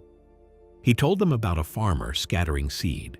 Some of it fell on the hard path, and the birds ate it. Some fell on rocky ground and sprang up fast, then withered for want of roots. Some fell among thorns and was choked before it could grow. But some fell on good soil and gave back a harvest many times over what was sown. Later, alone with his disciples, he explained it. The seed was the message of the kingdom, and the different soils were the different ways a human heart receives it or lets it slip away. He told them the kingdom of God was like a mustard seed, the tiniest of seeds, that grows into a bush so large the birds come and nest in it. He told them it was like a little yeast that a woman folds into her dough, hidden and small, until it works its way through the whole batch. He told them it was like treasure buried in a field, worth selling everything you own to buy, and like one perfect pearl that a merchant gladly traded all he had to hold. The kingdom started small, and it often worked unseen, and it was worth more than anything else a person could ever own. He taught them like that through the long day, until the light began to fail and the crowds had worn him thin. As evening came on, he turned to his disciples. Let us cross over to the other side. They climbed into the boat and pushed off into the dark, and not one of them had any idea what the night on that water was about to hold. They had not gone far when the lake turned on them. The Sea of Galilee sat low among the hills, and the wind could come down off them without warning and whip the calm water into something violent in minutes. That is what happened now. A storm came roaring down in the dark, and the waves rose and began breaking over the sides of the boat, which started to fill with water until these men, several of them seasoned fishermen, who knew this lake and feared it, were certain they were about to drown. And Jesus was asleep. He was in the back of the boat with his head on a cushion, sleeping through the chaos of it, while the men bailed and shouted and fought the sea. Finally, they could not bear it. They shook him awake. "Teacher, don't you care that we are drowning?" He stood up in the pitching boat. He looked at the wind and the water, and he spoke to the storm the way you speak to a frightened animal. "Peace, be still." And the wind dropped. The waves sank back down. In a moment, the whole lake lay flat and quiet, as though nothing had happened, with no sound but the water lapping the hull. Then he turned to them. "Why were you so afraid? Where is your faith?" But they were past answering. A different kind of fear had come over them now, deeper than the fear of the storm. They looked at one another in the sudden calm and asked the question they would carry for a long time. "Who is this, that even the wind and the waves do what he says?"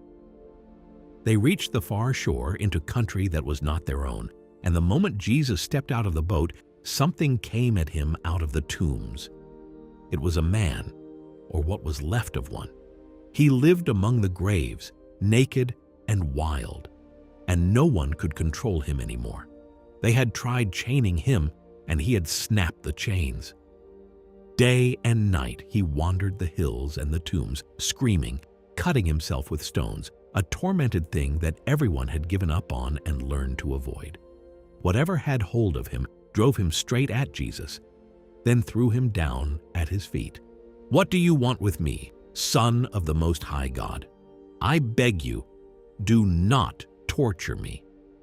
For the powers inside him knew exactly who had just stepped onto their shore. "What is your name?" Jesus asked. "Legion," it answered, "because there are many of us."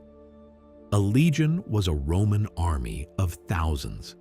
That was how much darkness was packed into this one ruined man. The spirits begged not to be driven out of the country, pleading instead to be sent into a great herd of pigs feeding on the hillside nearby. Jesus gave them leave. They came out of the man and went into the pigs, and the whole herd, some 2,000 of them, went mad, stampeding down the steep bank into the lake to drown. The men tending the pigs ran. They fled into the town and the countryside, and people came out to see for themselves. What they found was the wild man of the tombs sitting quietly at Jesus' feet, clothed, calm, in his right mind, restored to himself completely. It should have filled them with joy. Instead, it frightened them. This was a power they did not understand and could not control, and they asked Jesus, please, to leave their region and go. So he turned back toward the boat. The healed man begged to come with him, but Jesus told him no and gave him something better to do. Go home to your people and tell them everything God has done for you.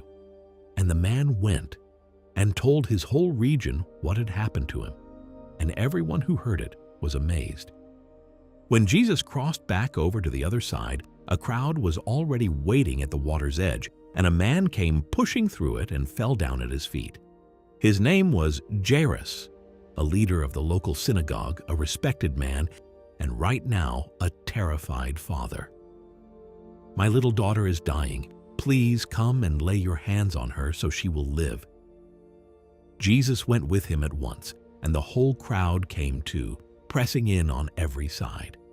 In that crush of people was a woman who had been bleeding for 12 years.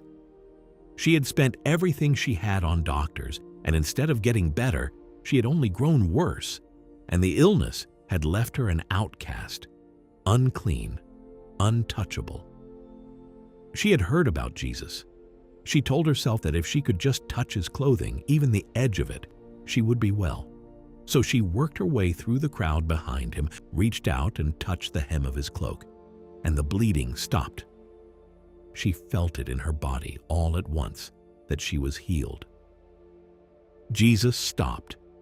He had felt something too, power going out of him, and he turned around in the crowd. Who touched my clothes? His disciples thought it a strange question, with people pressed against him on every side. but he kept looking, and the woman, trembling, knowing she could not hide, came and fell down in front of him and told him the whole truth. He did not scold her. "Daughter, your faith has made you well. Go in peace." After 12 years of being no one, she was a daughter. But while he was still speaking to her, messengers came from Jairus' house with the worst news a father can hear. "Your daughter is dead. There is no reason to trouble the teacher now." Jesus overheard, and he turned to Jairus before the words could crush him. "Do not be afraid. Only believe." He took only Peter, James, and John and went on to the house where the mourners had already gathered, weeping and wailing. "Why all this crying?" he said as he came in. "The child is not dead. She is only asleep." And they laughed at him because they knew death when they saw it. He put them all outside. Then he took the girl's mother and father, along with his 3 disciples, went in to where the child lay and took her by the hand. "Little girl, get up." And her life came back into her, and she stood up and began to walk around.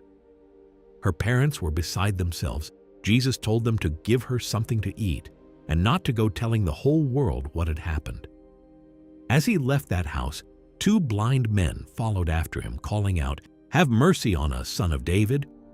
When he had gone inside, they came to him, and he asked them a simple question. "Do you believe that I can do this?" "Yes, Lord," they said.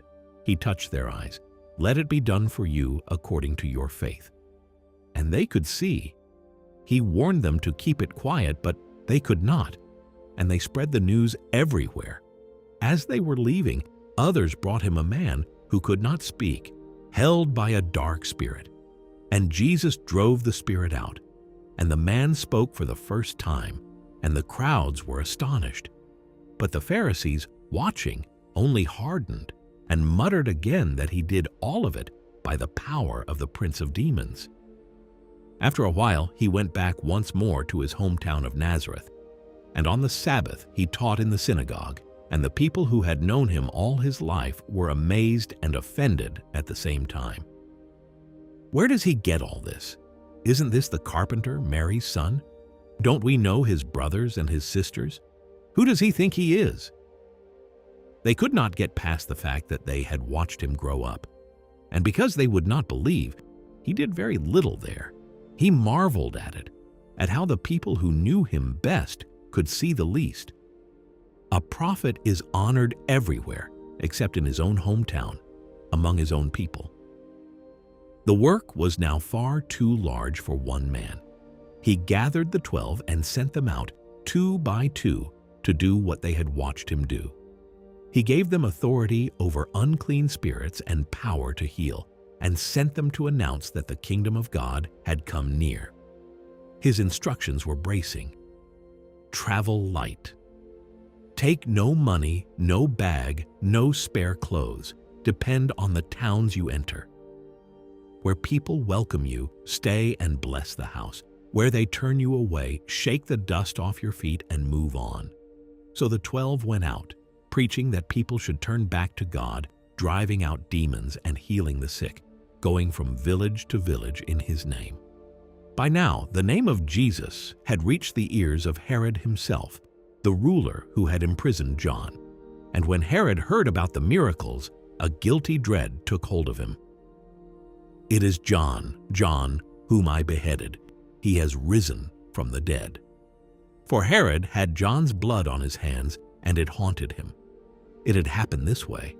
John had told Herod plainly that it was wrong for him to have taken his own brother's wife, a woman named Herodias, and Herodias had never forgiven him for it. She wanted John dead. Herod had John arrested and locked away, but he stopped short of killing him because he feared the man, knew him to be holy, and strangely, even liked to listen to him. But Herodias was patient. Her moment came at Herod's birthday feast, in front of all his officials and commanders.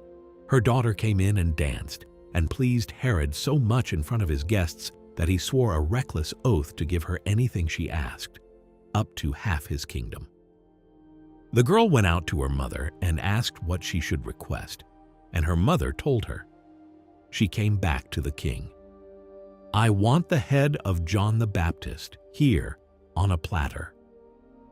Herod was sick at heart. He had not wanted this, but he had sworn the oath in front of all his guests, and he was too proud and too weak to take it back. So he sent a soldier to the prison, and John was beheaded there in his cell, and his head was carried in on a platter and handed to the girl, who gave it to her mother. When John's followers heard, they came and took his body and buried it. Then they went and found Jesus and told him. Around that same time, the 12 came back from their journey, full of everything they had seen and done. There was so much coming and going, so many people, that they could not even find time to eat. "Come away with me to a quiet place and rest a while." So they got into a boat and set out for a lonely stretch of shore, just to breathe. But the crowd saw them go and guessed where they were headed and ran ahead on foot around the edge of the lake. So when Jesus stepped out of the boat, hoping for quiet, he found a great multitude already waiting for him. He could have been frustrated. Instead, his heart went out to them. They were like sheep without a shepherd, he thought, lost and hungry for something no one had ever given them. So he set aside his own rest and spent the day teaching them and healing the sick among them. As the day wore on and evening came, the disciples grew anxious. "This is a remote place, and it is getting late. Send the people away so they can go buy themselves something to eat." But Jesus answered, "You give them something to eat." They stared at him. There were thousands of people here. It would take most of a year's wages to buy that much bread, and there was no bread to be had out here anyway. Then Andrew spoke up. "There is a boy here with 5 small loaves and 2 fish. But what is that for a crowd like this?" "Bring them to me," Jesus said. He had the people sit down in groups on the green grass.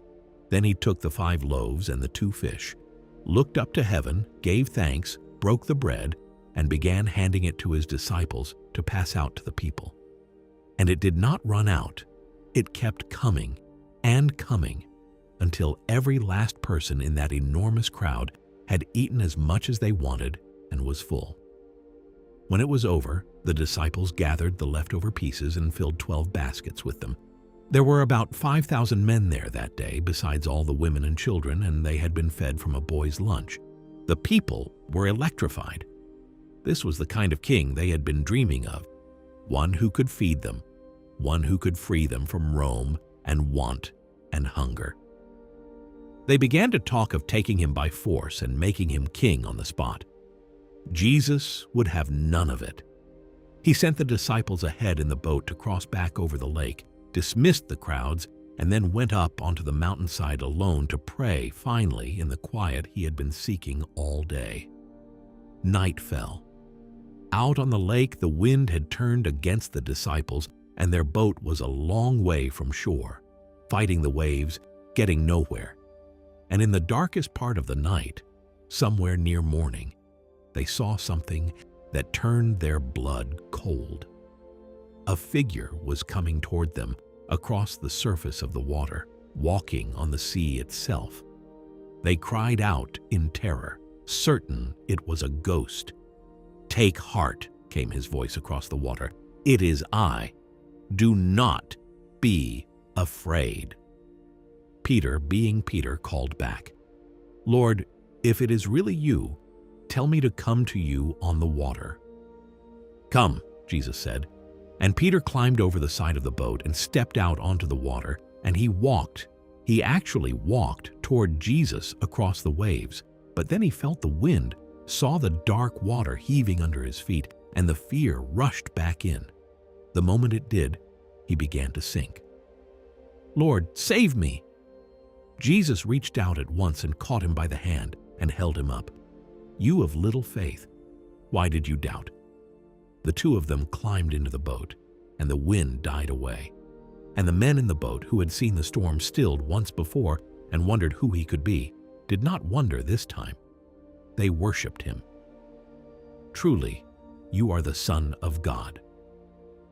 The next day, the crowds tracked him down again on the other side of the lake, still hungry for more, and Jesus told them the truth about why they had come. "You are looking for me, not because of what the signs mean, but because I filled your stomachs with bread. Do not spend your lives working for food that spoils. Work for the food that lasts forever." And then he said a thing that began to trouble them. "I am the bread of life. Whoever comes to me will never go hungry again."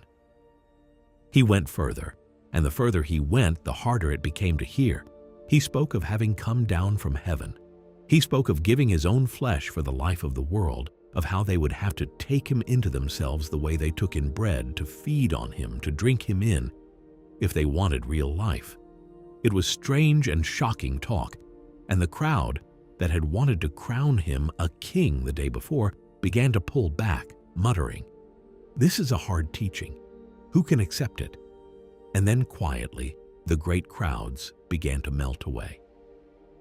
The same people who had chased him around the lake, who had wanted to make him king by force, drifted off and stopped following him until the multitude had thinned to a small band of those who stayed. Jesus watched them go.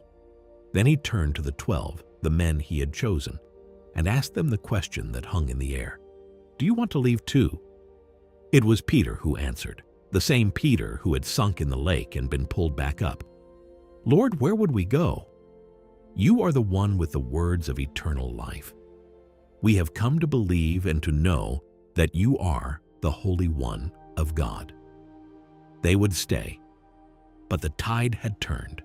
The days of easy crowds and rising fame were over. From here, the road grew narrower and steeper, and it ran, though most of them could not yet see it, straight toward Jerusalem. That road did not open all at once. It began, as so much of the trouble did, with the men who came up from the city to find fault. A group of Pharisees and scholars of the law arrived from Jerusalem to watch Jesus, and they did not have to watch long before they found their complaint. His disciples, they noticed, ate their food without first performing the ceremonial washing of hands that tradition demanded. It was not about cleanliness. It was about the rules, the endless layers of rules the religious experts had built up over the generations. "Why do your disciples ignore the traditions of our elders?" Jesus turned it back on them.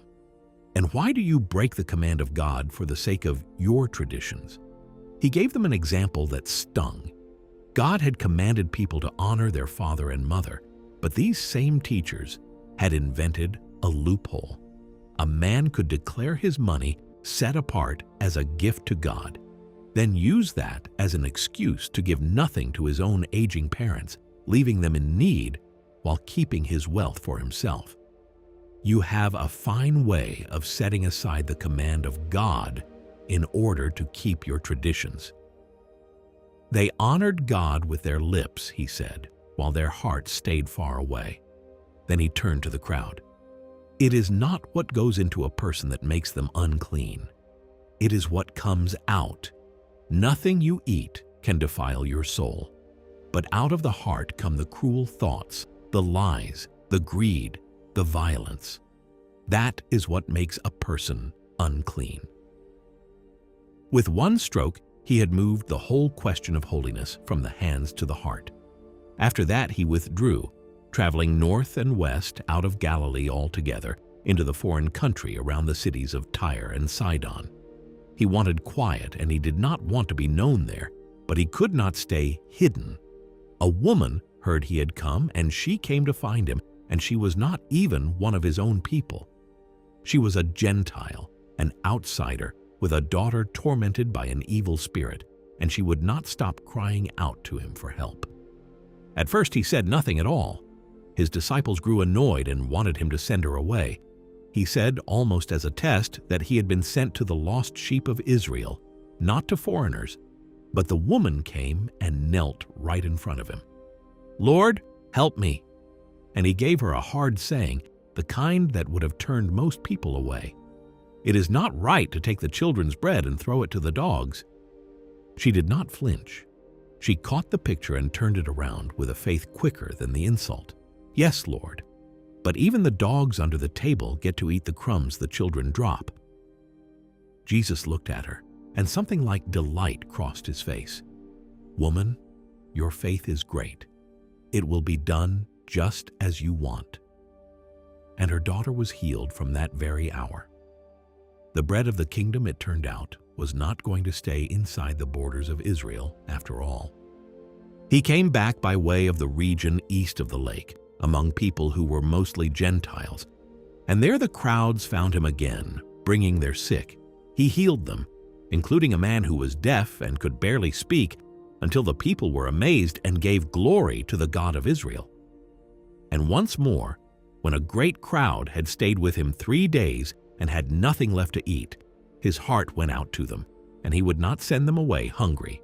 He took the little food on hand, 7 loaves and a few small fish, gave thanks, broke it, and had his disciples pass it out, until 4,000 people ate their fill, with 7 baskets of pieces left over. He had done it again, this time among the outsiders, as if to make the point unmistakable. Still, the Pharisees came demanding a sign from heaven, a proof on their own terms, and he sighed at them and refused. Afterward, in the boat, he warned his disciples to beware the leaven of the Pharisees, the way a little yeast spreads through a whole batch of dough. They thought he was scolding them for forgetting to bring bread. He was almost exasperated. Had they already forgotten the 2 times he had fed thousands from almost nothing? It was not bread he was worried about. It was the slow, spreading corruption of a religion that had lost its heart. At Bethsaida, they brought him a blind man, and he healed this one strangely in 2 stages. He touched the man's eyes and asked what he could see. "I see people, but they look like trees walking around." So Jesus laid his hands on him again, and this time the man saw everything clearly. It was a picture in its way of the disciples themselves, who were beginning to see who Jesus was, but not yet clearly, not all the way. And then, in the far north, near a place called Caesarea Philippi, he asked them the question everything had been building toward. "Who do people say that I am?" They told him what they had heard in the crowds. Some said he was John the Baptist come back. Some said Elijah or one of the old prophets returned. Then he made it personal. "But what about you? Who do you say that I am?" There was a pause, and then Simon Peter spoke for all of them. "You are the Messiah, the Son of the living God." It was the confession the whole ministry had been waiting for.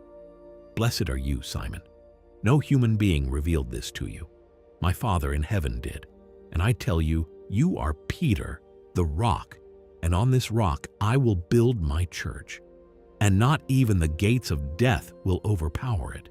He told them, for now, to keep it to themselves. The time was not yet right for the world to know, but from that moment he began to tell them something they did not want to hear. He started to explain, plainly now, that he had to go to Jerusalem, that he must suffer terribly there at the hands of the religious leaders, be killed, and on the 3rd day rise again. Peter could not bear it. He took Jesus aside and began to argue with him. "Never, Lord. This will never happen to you." Jesus turned on him with words that must have shaken Peter to the core. "Get behind me, Satan. You are not thinking the way God thinks, but the way people think." The same Peter who had just spoken heaven's truth was, a moment later, speaking the enemies. Then Jesus gathered them all and told them the cost. "If anyone wants to follow me, let him leave himself behind, take up his cross, and come after me. Whoever clings to his life will lose it. Whoever loses his life for my sake will find it. What good is it to gain the whole world and lose your own soul?" About a week later, he took Peter, James, and John, the 3 closest to him, and led them up a high mountain alone. And there, in front of them, he changed. His face began to shine like the sun, and his clothing turned a blinding white, brighter than anything on earth. 2 figures appeared beside him, Moses and Elijah, the great lawgiver and the great prophet of old, and they stood there speaking with him, Peter, overwhelmed and hardly knowing what to say, blurted out an offer to build 3 shelters, one for each of them, as if to hold the moment in place. But while he was still speaking, a bright cloud came down and covered them, and out of the cloud came a voice. "This is my Son, whom I love. Listen to him." The 3 disciples fell on their faces, terrified. Then they felt a hand on them and heard his voice. "Get up. Do not be afraid." When they looked up, the brightness was gone. Moses and Elijah were gone, and there was only Jesus standing with them as before.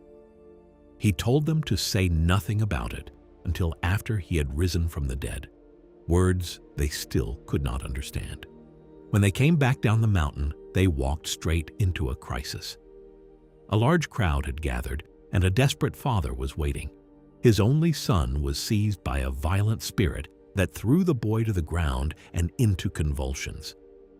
He had begged the other disciples to drive it out, but they had failed.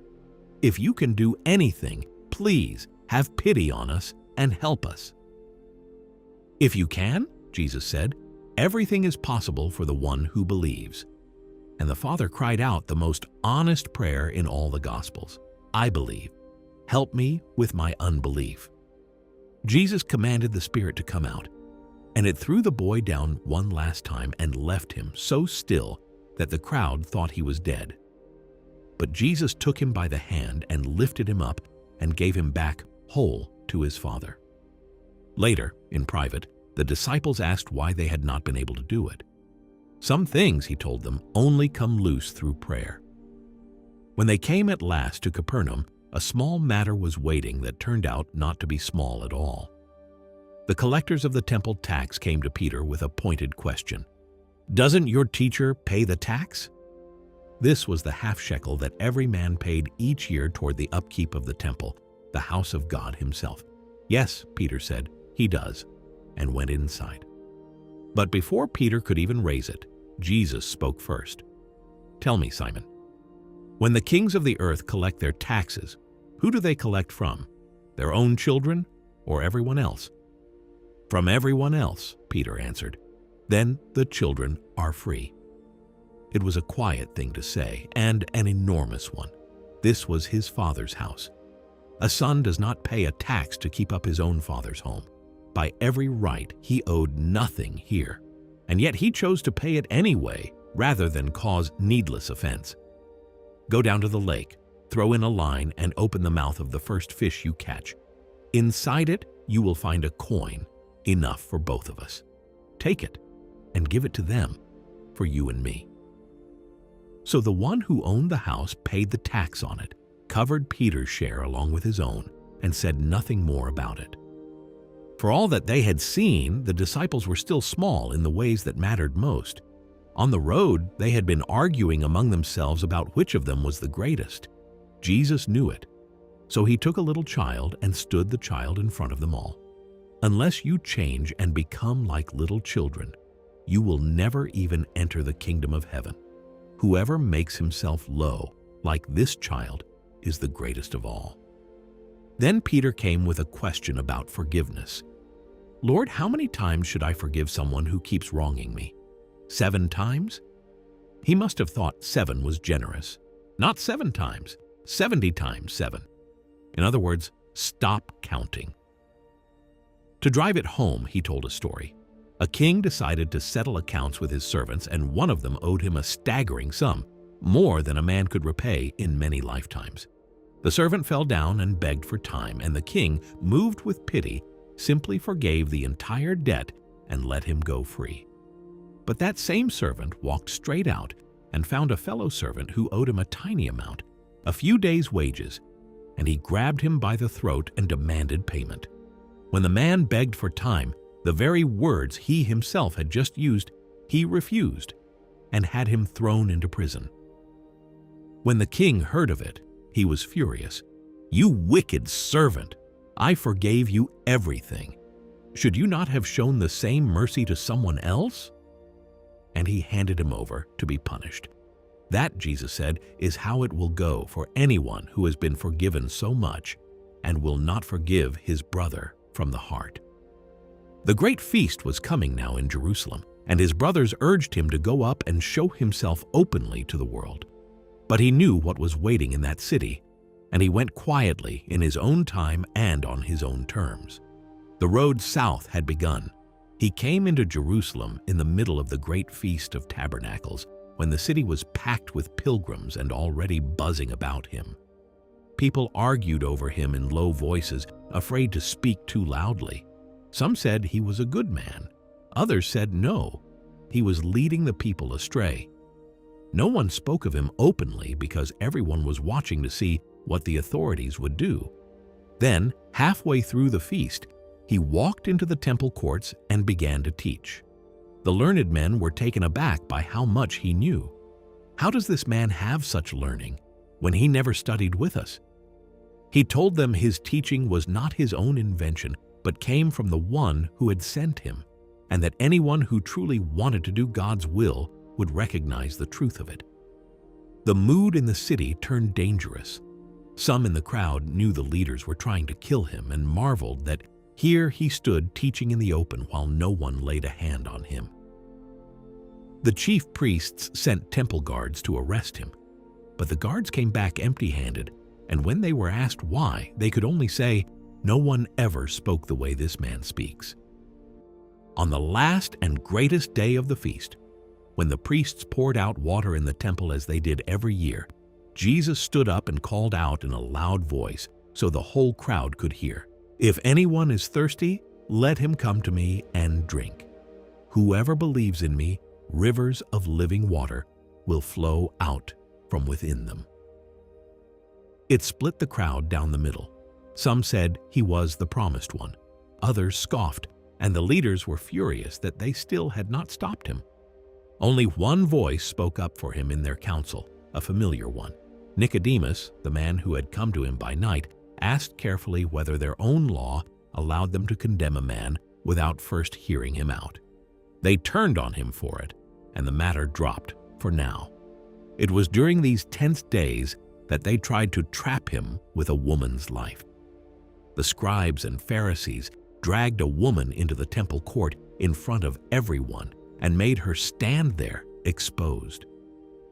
She'd been caught in adultery, they said. The law of Moses commanded that such a woman be stoned to death. "So what do you say?" They did not care about the woman. She was bait. If he said stone her, he would be as merciless as the law they hid behind. If he said let her go, he would be breaking the law of Moses in front of witnesses. Either way, they had him. Jesus said nothing. He bent down and began to write on the ground with his finger as though he had not heard them. They kept pressing him for an answer. So he straightened up and said one sentence, "Let the one among you who has never sinned throw the first stone." Then he bent down again and went on writing. And one by one, they left. The oldest among them turned and walked away first, the ones who had lived long enough to know their own hearts, and the rest followed, until the whole crowd of accusers had melted away, and the woman was left standing there alone with him. Jesus stood up. "Woman, where have they all gone? Has no one condemned you?" "No one, Lord." "Then neither do I condemn you. Go now and leave your old life behind." He went on teaching in the temple, and his claims about himself grew bolder and harder to ignore. "I am the light of the world. Whoever follows me will never walk in darkness, but will have the light of life." He spoke of a truth that sets people free, and when some of them bristled, insisting they were Abraham's children and had never been slaves to anyone, the argument sharpened into something fierce. He told them that if they were truly Abraham's children, they would recognize him, since Abraham himself had longed to see his coming. That was too much. "You are not yet 50 years old, and you claim to have seen Abraham?" And Jesus answered with words that stopped the air in the room. "Truly I tell you, before Abraham was even born, I am. I am." It was the name God had spoken to Moses out of the burning bush, the name of the eternal God, and he had just taken it for his own. To their ears it was blasphemy, plain and simple. They snatched up stones to kill him on the spot, but he slipped through the crowd and was gone, out of the temple, before a single stone could be thrown. As he was leaving, he passed a man who had been blind since the day he was born, a beggar everyone in the area knew. His disciples saw a riddle to solve. "Teacher, whose fault is this? Did this man sin, or his parents, that he was born blind?" They assumed, as people did, that suffering like this had to be someone's punishment. Jesus refused the whole question. Neither this man nor his parents sinned. This happened so that the work of God could be shown in him. Then he spat on the ground, made a little mud with the dirt, smeared it over the man's eyes, and told him to go and wash in the pool of Siloam. The man went and washed and came back seeing. For the first time in his life he could see. That should have been the end of it, a pure and simple joy. Instead, it set off an uproar. His neighbors could hardly believe it was the same man. They hauled him before the Pharisees, and because Jesus had done this on the Sabbath, the Pharisees were less interested in the miracle than in the rule it had broken. They questioned the man. They questioned his parents, who were frightened and would only say, "He is old enough. Ask him yourself." So they called the man back a second time and pressed him to denounce Jesus as a sinner. And the man, who had no training and no power and nothing to lose, gave them an answer they could not touch. Whether he is a sinner, I do not know. One thing I know: I was blind, and now I see. They badgered him again until he lost his patience and grew almost bold. "I have told you already, and you would not listen. Why do you want to hear it again? Do you want to become his disciples too?" That enraged them, and they threw him out. When Jesus heard what they had done, he went and found him. "Do you believe in the Son of Man? Who is he, sir, that I may believe? You have seen him. He is the one speaking to you now." And the man said, "Lord, I believe," and worshipped him. The one born blind could see everything now, while the ones who claimed to see had gone blind to what stood right in front of them. Out of that, Jesus drew a picture of himself his people would never forget. "I am the good shepherd. The good shepherd lays down his life for the sheep. A hired hand runs away when the wolf comes," he told them, "because the sheep are not his own and their danger is nothing to him. But the true shepherd knows his flock, and they know him, the way sheep learn the particular voice of the one who leads them and will not follow a stranger. I know my own, and my own know me, and I lay down my life for them." He spoke too of other sheep he had, ones not of this fold, who would also hear his voice, until at last there would be one flock and one shepherd. No one was taking his life from him, he said.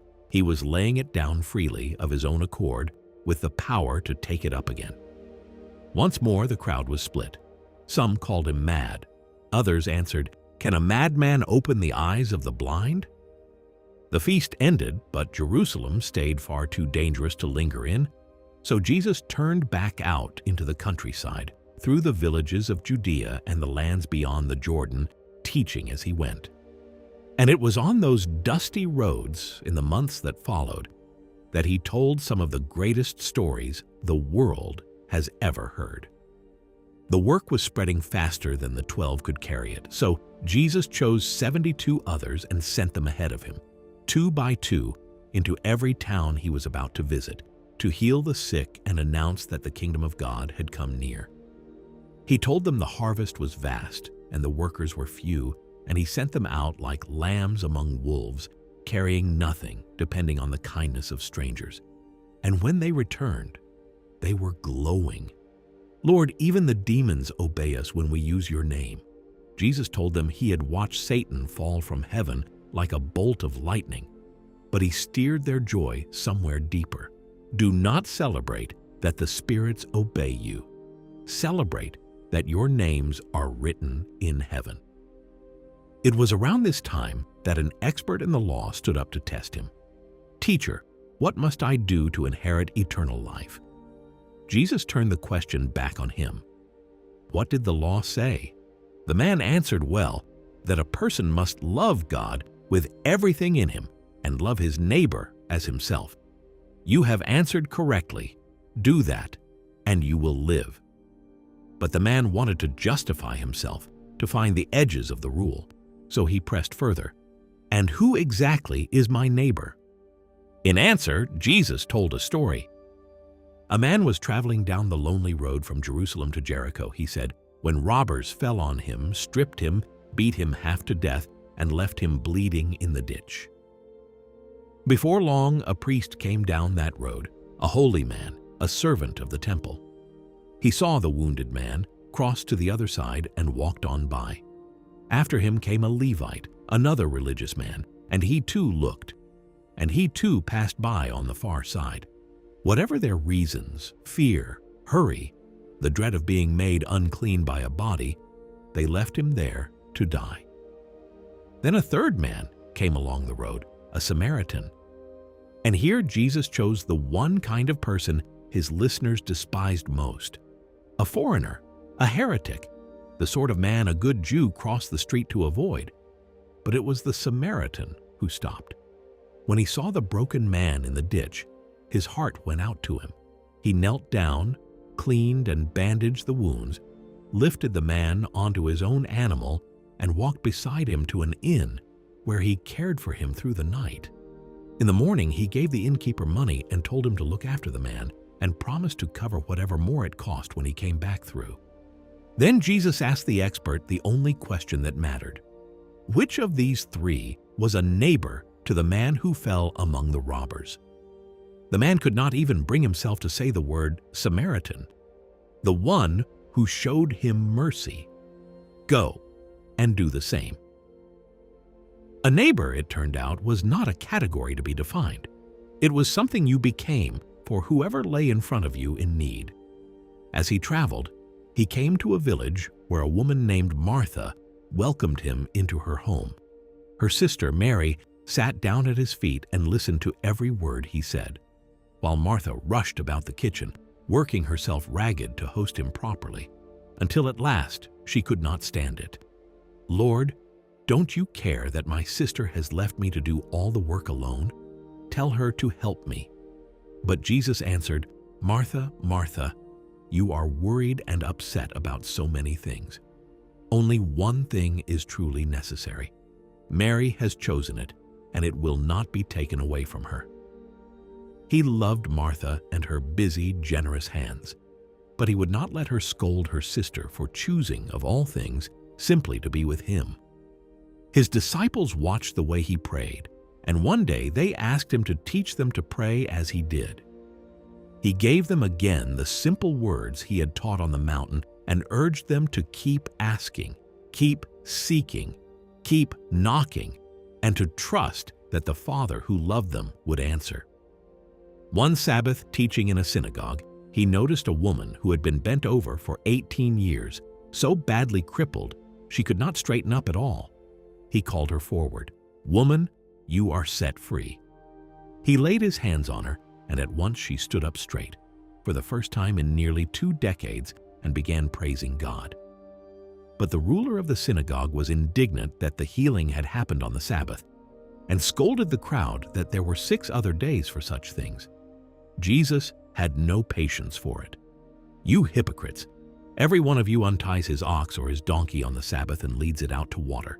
Should this woman, a daughter of Abraham, bound by her affliction for 18 long years, not be set free on the Sabbath day? His opponents were humiliated, and the people were delighted at the wonderful things he was doing. Back in Jerusalem at the winter feast, walking in the temple, he was surrounded by leaders demanding that he tell them plainly, once and for all, whether he was the Messiah. He told them he already had, and that his works spoke for him, but they did not believe because they were not his sheep. His sheep heard his voice and followed, he said, and he gave them a life that could never be lost, since no one could snatch them from his hand or from his Father's. Then he said the line that ended the conversation, I and the Father are one. Once again they reached for stones, "For which of my good works are you going to stone me?" They said it was not for any good work, but for blasphemy, because he, a mere man, was making himself God. The argument went back and forth, and again he slipped out of their hands. He left Jerusalem and crossed back over the Jordan to the place where John had first baptized. There he stayed a while, and many who came to him believed. Wherever he went, the tax collectors and the outcasts and the notorious sinners crowded in close to listen to him, and the respectable religious men muttered about it. "This man welcomes sinners and even eats with them."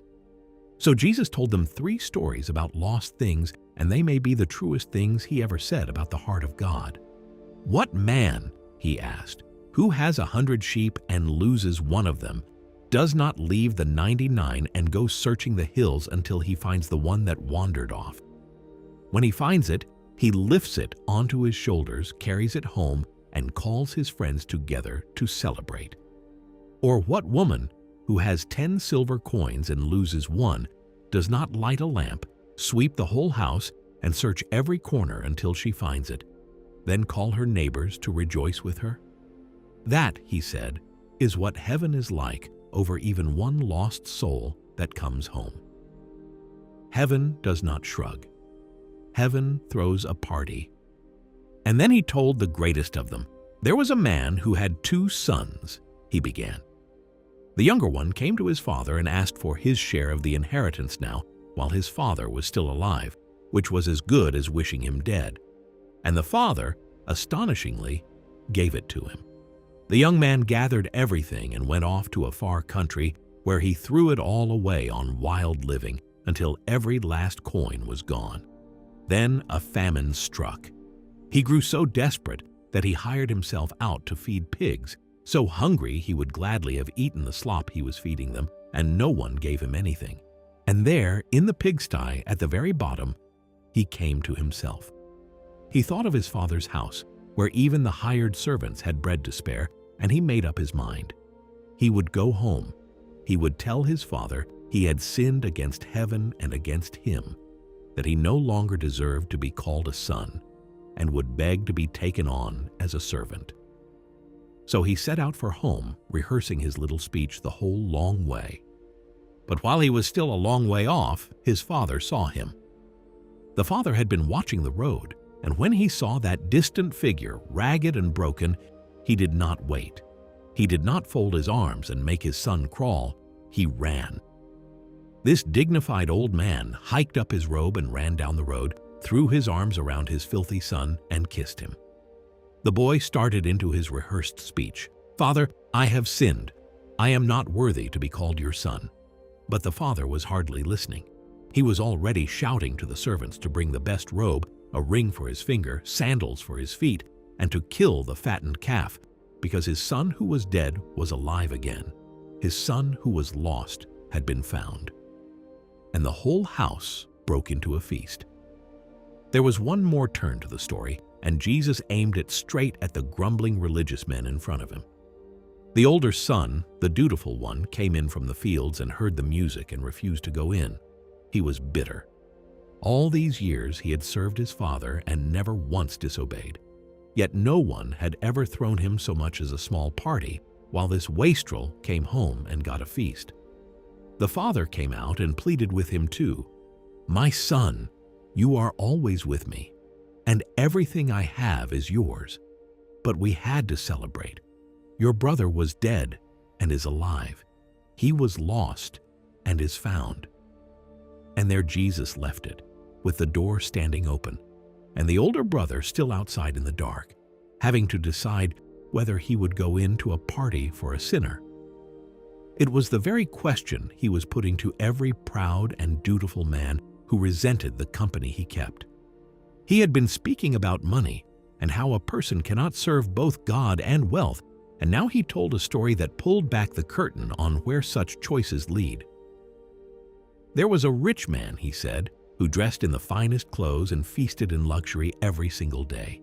At his gate lay a poor man named Lazarus, covered in sores, longing for the scraps that fell from the rich man's table, so wretched that the street dogs came and licked his wounds.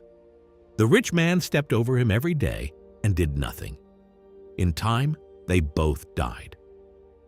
The poor man was carried by angels to a place of comfort at the side of Abraham. The rich man found himself in torment, and looking up, he saw Abraham far off with Lazarus beside him. He begged for mercy, for Lazarus to be sent with a single drop of water to cool his tongue. But Abraham told him a great chasm had been fixed between them, one that no one could cross. Then the rich man begged that Lazarus at least be sent to warn his 5 brothers, so they would not end up in the same torment. And Abraham gave an answer that would echo strangely into everything that came next. They have Moses and the prophets. Let them listen to those. The rich man pressed, but if someone goes to them from the dead, they will repent. And Abraham said, if they will not listen to Moses and the prophets, they will not be convinced even if someone rises from the dead. It was not long after this that those words came true in a way no one could have scripted. In the village of Bethany, just outside Jerusalem, a man named Lazarus fell gravely ill.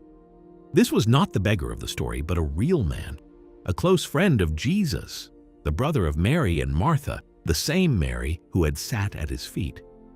The sisters sent word, "Lord, the one you love is sick." But Jesus did not come.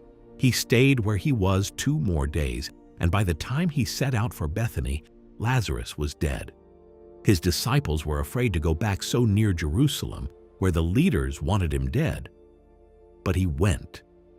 When he approached the village, Martha came out to meet him, raw with grief. "Lord, if you had been here, my brother would not have died." Jesus told her that her brother would rise again. She thought he meant at the end of time, on the last day, but he said something larger. "I am the resurrection and the life. Whoever believes in me will live, even though he dies. Do you believe this?" And she said yes, she believed he was the Messiah, the Son of God. Then Mary came to him and fell at his feet weeping, and the people with her were weeping too. And something broke open in Jesus. He was deeply moved, troubled to his core. He asked where they had laid him, and then came the shortest and one of the most piercing lines in all the Gospels. Jesus wept. The God who had come to defeat death stood at the grave of his friend and cried, because the people he loved were broken, and death was a horror, and he felt all of it. They came to the tomb, a cave with a stone laid against the mouth of it. "Take away the stone," Jesus said. Martha, practical even now, protested that after 4 days there would be a smell, but they rolled the stone back. Jesus looked up and thanked his Father, and then he called out in a loud voice into the darkness of the tomb, "Lazarus, come out!" And the dead man came out. He came shuffling into the daylight, still wrapped head to foot in his grave clothes, and Jesus told them to unbind him and let him go. 4 days dead and alive again, walking out of his own tomb in front of a crowd of witnesses. It was the greatest sign he had ever given. It was also the one that sealed his fate. For not everyone who saw it fell down in faith. Some went straight to the Pharisees and reported what he had done, and the leaders panicked. "What are we going to do? This man keeps performing signs. If we let him go on, everyone will believe in him, and the Romans will come and destroy us." Then Caiaphas, the high priest that year, said the cold and terrible thing that settled it. "You know nothing at all. It is better for one man to die for the people than for the whole nation to perish." He meant it as politics. He did not know he was prophesying. From that day on, they plotted in earnest to put him to death, and Jesus withdrew for a time to a quiet town until the hour was right. Just as the rich man in his story had begged for someone to be sent from the dead, the people who would not listen to Moses and the prophets had now watched a man named Lazarus walk out of a grave. And instead of believing, they had begun to plan a murder. When the time came, he set his face toward Jerusalem for the last time. On the way, passing along a border between regions, 10 men with leprosy called out to him from a distance, keeping the space the law demanded. "Jesus, Master, have mercy on us." He told them to go and show themselves to the priests, and as they went, their skin was healed, all 10 of them. But only one turned back. He came running, praising God at the top of his voice, and threw himself down at Jesus' feet to thank him, and he was a Samaritan, a foreigner. Were not 10 healed? Where are the other 9? Only the outsider had returned to give thanks. "Rise and go. Your faith has made you well." To some who were quite sure of their own goodness and looked down on everyone else, he told a short, sharp story. 2 men went up to the temple to pray. One was a Pharisee who stood and informed God of all his virtues, how he fasted and tithed and was not like other men, certainly not like that tax collector over there. The other was the tax collector, who would not even lift his eyes, but beat his chest and said only, "God have mercy on me, a sinner." And Jesus said it was the second man, not the first, who went home right with God. Everyone who lifts himself up will be brought low, and the one who makes himself low will be lifted up. People began bringing their little children to him so he could bless them, and the disciples, thinking he was too important to be bothered, tried to shoo them away. It made Jesus indignant. "Let the children come to me. Do not stop them. The kingdom of God belongs to ones like these." And he took the children up in his arms, laid his hands on them, and blessed them. Then a man came running and knelt in front of him, young, wealthy, and earnest. "Good teacher, what must I do to inherit eternal life?" Jesus pointed him to the commandments, and the man said he had kept them all since he was a boy. Jesus looked at him and loved him, and told him the one thing he still lacked. "Go, sell everything you have and give it to the poor, and you will have treasure in heaven. Then come, follow me." And the young man's face fell. He went away grieving because he was very rich, and he could not let it go. Jesus watched him leave and said to his disciples, "How hard it is for the wealthy to enter the kingdom of God, as hard as a camel passing through the eye of a needle." They were astonished. "Then who can be saved?" With people it is impossible, but not with God. With God, all things are possible. As they walked the road up to Jerusalem, Jesus took the 12 aside and told them plainly a third time what was waiting for him there, that he would be handed over to the authorities, mocked, beaten, and killed, and would rise on the 3rd day. They could not take it in. And almost unbelievably, in the very shadow of those words, James and John came to him with a request. They wanted the 2 best seats in his kingdom, one at his right hand and one at his left. The other 10 were furious when they heard. So Jesus gathered them and turned their whole idea of greatness inside out. Among the rulers of this world, the great ones lord it over everyone. It must not be that way with you. Whoever wants to be great among you must be your servant, and whoever wants to be first must be the slave of all. For even the Son of Man did not come to be served, but to serve and to give his life as a ransom for many. He had just told them he was going to Jerusalem to die, and now he had told them why. They came to Jericho, the last stop before the long climb to the holy city. As Jesus was leaving the town in a crowd, a blind beggar named Bartimaeus sat by the roadside, and when he heard who was passing, he began to shout, "Jesus, Son of David, have mercy on me." People told him to be quiet, but he only shouted louder. Jesus stopped and called him over. "What do you want me to do for you?" "Rabbi, I want to see." "Go, your faith has healed you." At once the man could see, and he followed Jesus up the road, his eyes full of the first thing they had ever looked upon.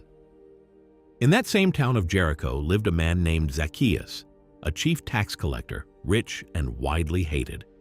He was also short, and when Jesus came through, Zacchaeus could not see over the crowd, so he ran ahead and climbed a sycamore tree to get a look. Jesus stopped right under the tree, looked up, and called him by name. "Zacchaeus, come down. I must stay at your house today." The crowd was scandalized that he would be the guest of such a man. But something melted in Zacchaeus.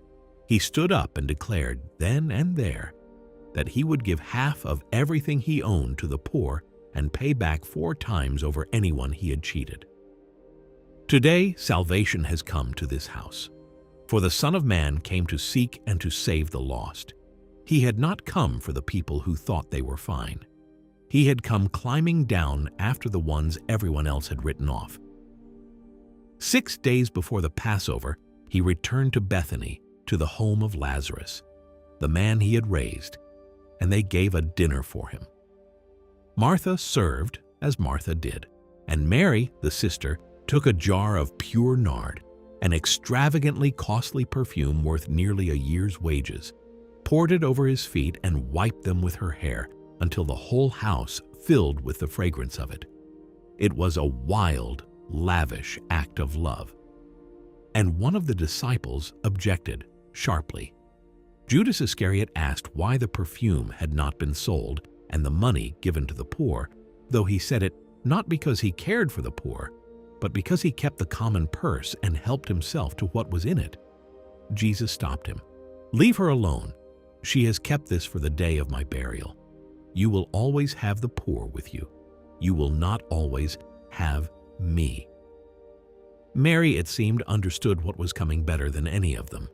She was anointing him for his death, and the death was very close now. The next morning, he rode into Jerusalem like a king, and the whole city came out to meet him. It began with a small, strange errand. He sent 2 of his disciples ahead into a village, telling them they would find a young donkey there, a colt that no one had ever ridden, tied up and waiting. They were to untie it and bring it, and if anyone asked why, they were simply to say, "The Lord needs it." They found everything exactly as he had told them. They brought the colt, threw their cloaks over its back, and Jesus climbed on. It was a deliberate thing, this donkey. Centuries earlier, a prophet had written that the king would come to Jerusalem not on a war horse, in armor, at the head of an army, but gentle and lowly, riding on a donkey's colt. Jesus was announcing himself plainly as that king, and the crowds understood. As he came down the road toward the city, people began to spread their cloaks on the ground before him and to cut branches from the palm trees and lay them down, making a road of welcome. And they began to shout, "Hosanna!" they cried, which meant "Save us now." "Blessed is he who comes in the name of the Lord. Blessed is the King." The shout rolled ahead of him and swept through the whole city until all of Jerusalem was stirred and asking who this was. The Pharisees in the crowd were alarmed and told him to quiet his followers down, but Jesus would not. "I tell you, if they kept silent, the very stones would cry out." And yet, at the height of it all, with the crowds roaring his welcome, Jesus was not celebrating. As the city came fully into view, spread out gold and gleaming in the morning light, he looked at it and broke down and wept over it. "If only you had known, on this day, the things that would bring you peace. But now they are hidden from your eyes." He saw what was coming, the day when enemies would surround this city and tear it to the ground, not leaving one stone standing on another. And the reason broke his heart. It was because they had not recognized the moment God had come to them. The king was riding through the gates, and the city shouting his name did not truly know him, and he wept for what that would cost them. He went straight to the temple, and what he found there he had found before, years earlier, at the very start. The sacred courts turned into a marketplace, loud with the bleating of animals for sale and the clink of the money changers' coins. The poor who came to worship were being fleeced at the door of God's own house. And the same anger rose in him. He drove the sellers out. He overturned the tables of the money changers and the benches of those selling doves, and would not let anyone carry their merchandise through the courts. "It is written that my house will be a house of prayer, but you have made it a den of robbers." Then, in the cleared and quieted temple, the blind and the lame came to him to be healed. while children ran through the courts shouting, "Hosanna to the Son of David." The chief priests and the scholars watched all of it with cold fury, the miracles, the children's praise, the crowds hanging on his every word, and they wanted nothing more than to destroy him. But they could not see how. The people were enthralled with him, and for now, that protected him. There was a small, sharp sign in those days that the disciples never forgot. Walking into the city one morning, hungry, Jesus came to a fig tree covered in leaves and found that for all its show of green, it had no fruit on it at all. And he spoke to the tree, "May no one ever eat fruit from you again." By the next morning, the tree had withered to the roots. The disciples were astonished. He used it to teach them about faith, about how much God could do through a person who truly trusted him and did not doubt. But the tree was also a picture, and in time they understood it. A thing all green and leafy and impressive on the outside, making a great show of life, yet barren when someone came looking for fruit. It was the temple. It was the whole proud religion that had welcomed him with its lips while it plotted his death. Among the crowds at the feast were some Greeks, foreigners drawn to the God of Israel, and they came to Philip with a simple request. "Sir, we would like to see Jesus."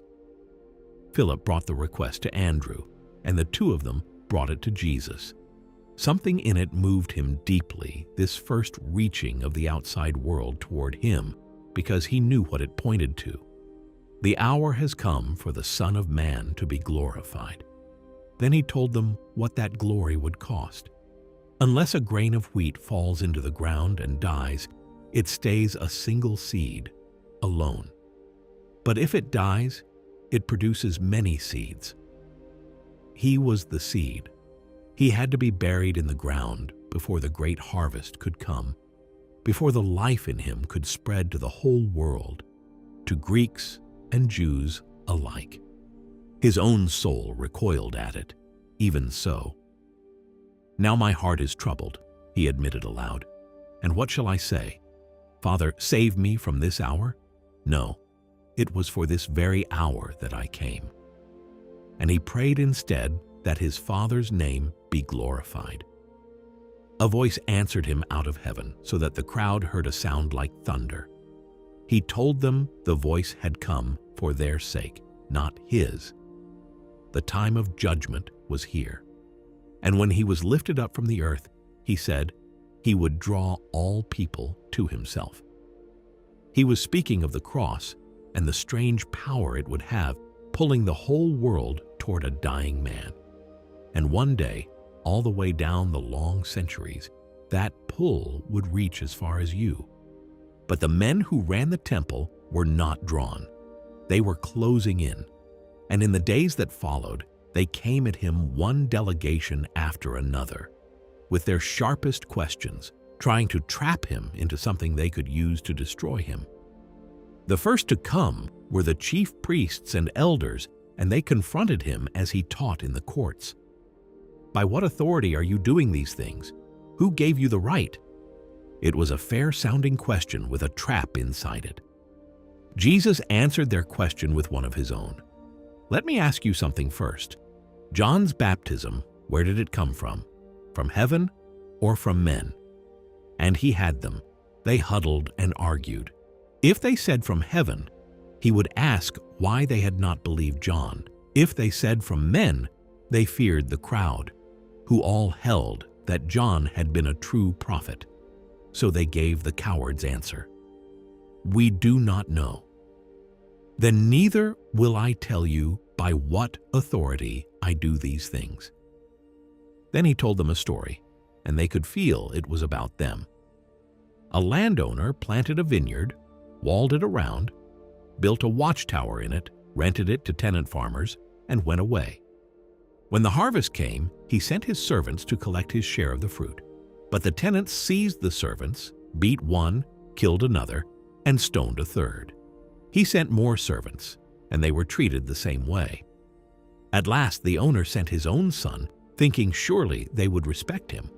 But when the tenants saw the son, they said to one another, "This is the heir. If we kill him, The vineyard will be ours." So they threw him out of the vineyard and killed him. "Now," Jesus asked them, "when the owner of the vineyard comes, what will he do to those tenants?" They answered before they realized they were condemning themselves. "He will destroy those wicked men," they said, "and give the vineyard to others who will hand over his fruit." And Jesus looked at them. "Have you never read the scripture? The stone the builders rejected has become the cornerstone." The vineyard was Israel. The servants were the prophets they had killed across the centuries. The Son was standing in front of them. And now the chief priests understood, with a jolt, that he had told the whole crowd exactly what they were planning to do, and exactly what it would cost them. They wanted to arrest him on the spot. But they were afraid of the people, so they held back, seething. He pressed further with another story. "The kingdom of heaven," he said, "is like a king who prepared a great wedding banquet for his son and sent his servants to call the invited guests. But the guests would not come. He sent more servants to plead with them, and they made light of it, one going off to his farm, another to his business, and some even seizing the servants and killing them. The king was enraged. Then he said to his servants, 'The banquet is ready, but those I invited did not deserve to come. So go out into the streets and invite everyone you find.' And the servants went out and gathered everyone they could, good and bad alike, until the wedding hall was full. The ones who thought themselves first had refused the invitation, and so the doors were thrown open to everyone else, the poor, the outsiders, the people no one had thought to invite.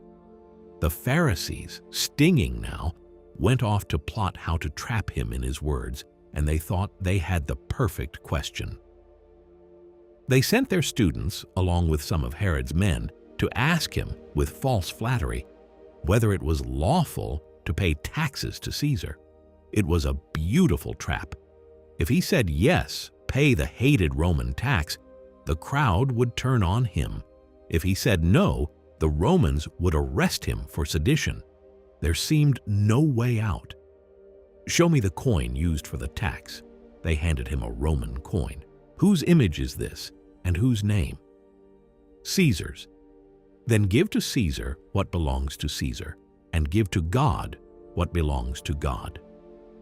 They were left with nothing to say. He had slipped the trap and handed them a truth far larger than their question. Their money bore Caesar's image, and they could hand it back to him.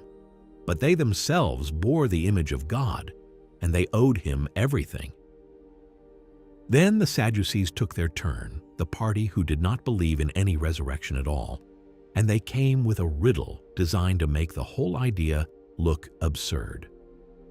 "Suppose a woman married 7 brothers in turn," they said, "each one dying and passing her to the next. In the resurrection, whose wife would she be?" Jesus told them they understood neither the scriptures nor the power of God. In the life to come, people do not marry. They are like the angels. And as for the dead rising at all, had they forgotten that God called himself the God of Abraham, Isaac, and Jacob long after those men had died? He is not the God of the dead, but of the living. To God, they were all still alive. One of the scholars, watching Jesus handle them all, came with a question that was for once sincere. "Of all the commandments, which is the most important?" And Jesus gave him the heart of everything. "Love the Lord your God with all your heart, and all your soul, and all your mind. That is the first and greatest. And the second is like it. Love your neighbor as yourself. Everything in the law and the prophets hangs on these 2. The scholar agreed warmly that this was worth more than all the offerings and sacrifices in the temple, and Jesus, hearing the honesty in him, told him he was not far from the kingdom of God. After that, no one dared ask him any more questions. But Jesus was not finished with the men who had been trying to trap him. Turning to the crowds and his disciples, with the religious leaders standing right there, he let loose the hardest words he ever spoke against the very people who claimed to speak for God. They loaded heavy burdens onto ordinary people, he said. while lifting not a finger to help carry them. They did everything to be seen, loving the best seats and the grand titles. Again and again he called them what they were: hypocrites. They scrubbed the outside of the cup while the inside was full of greed. They were like tombs, whitewashed and beautiful on the surface, but full of dead men's bones within. They fussed over tithing their garden herbs while neglecting the things that actually mattered to God: justice and mercy and faithfulness. They held the keys to the kingdom and used them to lock people out. And then, at the end of all that fury, his voice broke into grief. "Jerusalem, Jerusalem, you who kill the prophets and stone those sent to you. How often I have longed to gather your children together, as a hen gathers her chicks under her wings, and you were not willing." The anger and the heartbreak were the same thing. He was furious because he loved them, and they would not come. Then, worn from all of it, he sat down across from the place where people brought their temple offerings, and he watched. Many rich people came and poured in large amounts, making sure it was seen. Then a poor widow came and dropped in 2 tiny copper coins, worth almost nothing at all. And Jesus called his disciples over because he wanted them to see what he had seen. I tell you the truth, this poor widow has put in more than all the others. They gave out of their plenty and never missed it. But she, out of her poverty, has put in everything she owned, all she had to live on. In a temple full of grand gestures, the gift that moved him was the one almost no one noticed.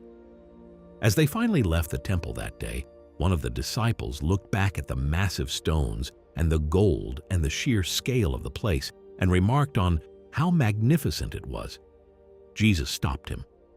"Not one of these stones," he said, "would be left standing on another. Every bit of it would come down."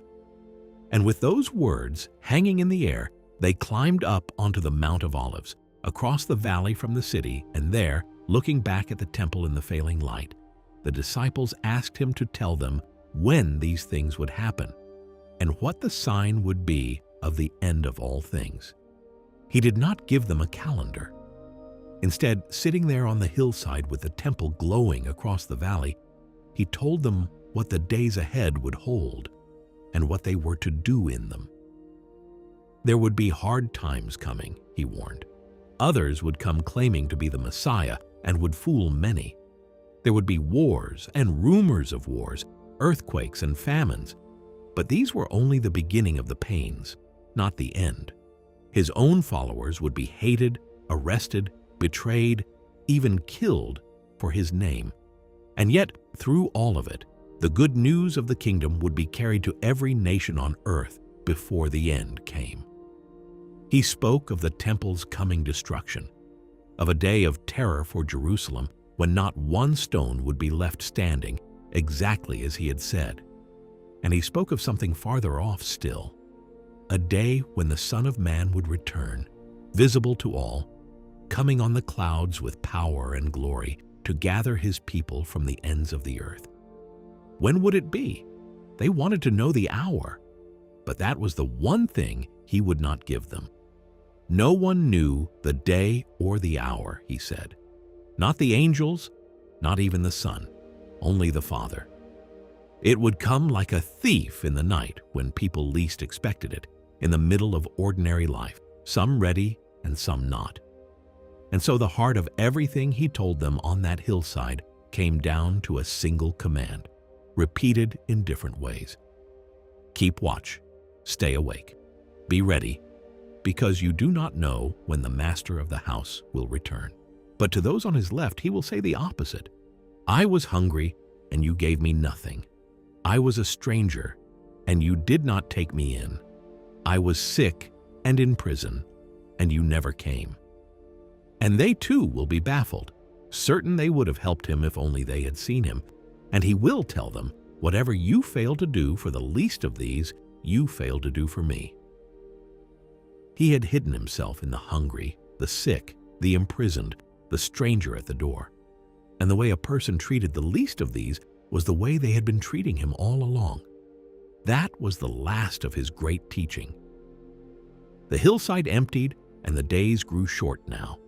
And it was in those final hours, with the trap closing and the leaders desperate for a way to seize him quietly, away from the crowds, that one of his own 12 disciples gave them what they needed. Judas Iscariot, the one who had complained about the wasted perfume, went to the chief priests on his own. "What will you give me if I hand him over to you?" They could hardly believe their fortune. One of the inner circle, willing to betray him from the inside. They counted out 30 pieces of silver, the price of a slave, and Judas took it. From that moment, he began watching for the right opportunity, a quiet moment, away from the people, to give his teacher up to the men who wanted him dead. The Passover had come.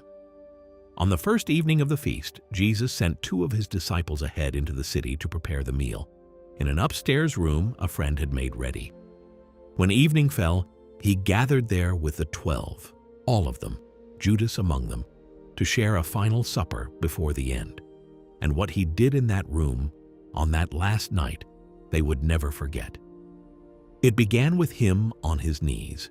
He knew, as they reclined around the table, that this was his last night, that the hour he had spoken of for so long had finally come, and that before the next day was out, he would be dead.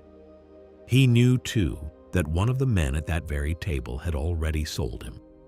And knowing all of it, loving them to the very end, he got up from the meal, took off his outer robe, wrapped a towel around his waist, and poured water into a basin. Then he knelt down and began to wash his disciples' feet one by one, drying them with the towel, doing the lowest job in the house, the work of the household slave.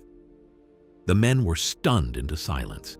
This was their master, their Lord, the one they had watched still storms and raise the dead, crouched on the floor, washing the road dust off their feet. When he came to Peter, Peter pulled back. "Lord, you will never wash my feet." But Jesus answered, "Unless I wash you, you have no part with me." And Peter, being Peter, swung all the way around. "Then not just my feet, Lord. Wash my hands and my head too." When he had finished and put his robe back on and sat down again, he asked whether they understood what he had done. "You call me teacher and Lord, and rightly so, for that is what I am. So if I, your Lord, have washed your feet, then you also must wash one another's feet. I have given you an example. Do as I have done. A servant is not greater than his master." Greatness he was showing them one last time, with water and a towel, looked like this. But there was a shadow over the meal, and he finally named it. Deeply troubled, he told them the thing none of them wanted to hear. "One of you is going to betray me." They were horrified. They looked at one another, and each of them began to ask anxiously, "Surely not me, Lord? Is it me?" The disciple closest to him leaned in and asked quietly who it was. "It is the one to whom I give this piece of bread," Jesus said. He dipped the bread and held it out, and he gave it to Judas. "What you are about to do, do it quickly." None of the others understood what was happening. They thought Judas was being sent on some errand, but Judas took the bread, rose, and went out. And it was night. The narrow door had opened, and the betrayer had stepped through it into the dark. Then, with the 11 who remained, Jesus did something he had never done before, something that would outlast every empire and be repeated for 2,000 years. He took a loaf of bread, gave thanks, broke it, and handed it to them. "Take this and eat it. This is my body given for you. Do this to remember me." Then he took a cup of wine and gave thanks for it too, and passed it around the table.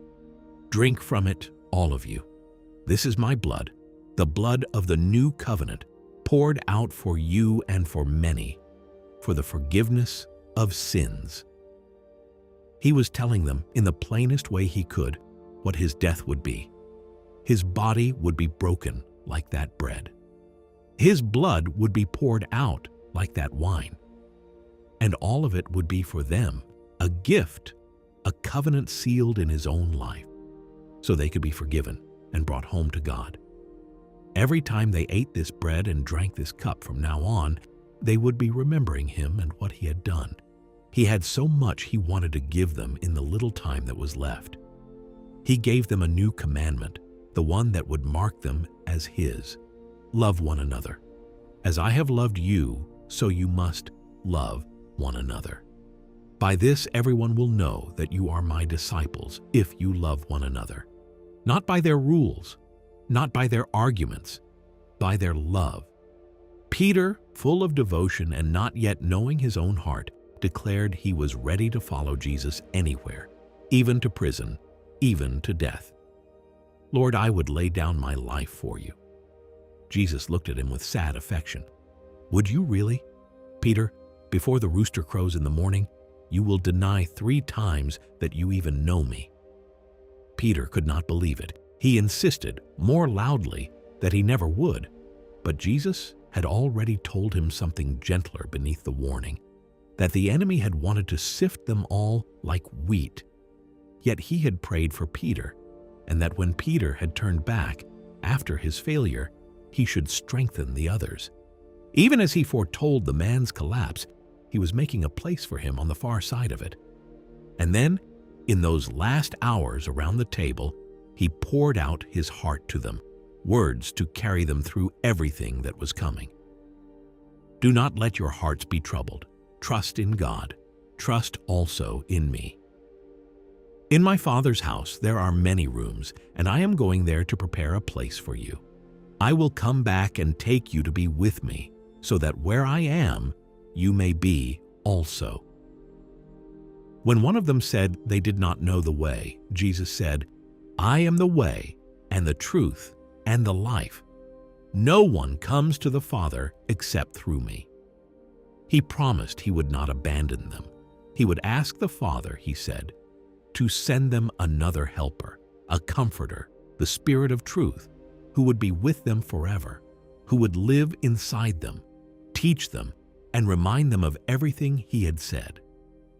They would not be left as orphans. He gave them a picture to hold on to. I am the vine, and you are the branches. A branch cannot bear fruit by itself. It has to stay joined to the vine. Stay joined to me, and I to you, and you will bear much fruit. But apart from me, you can do nothing. He warned them the world would hate them, as it had hated him, and that hard days were coming, but that they must not lose heart.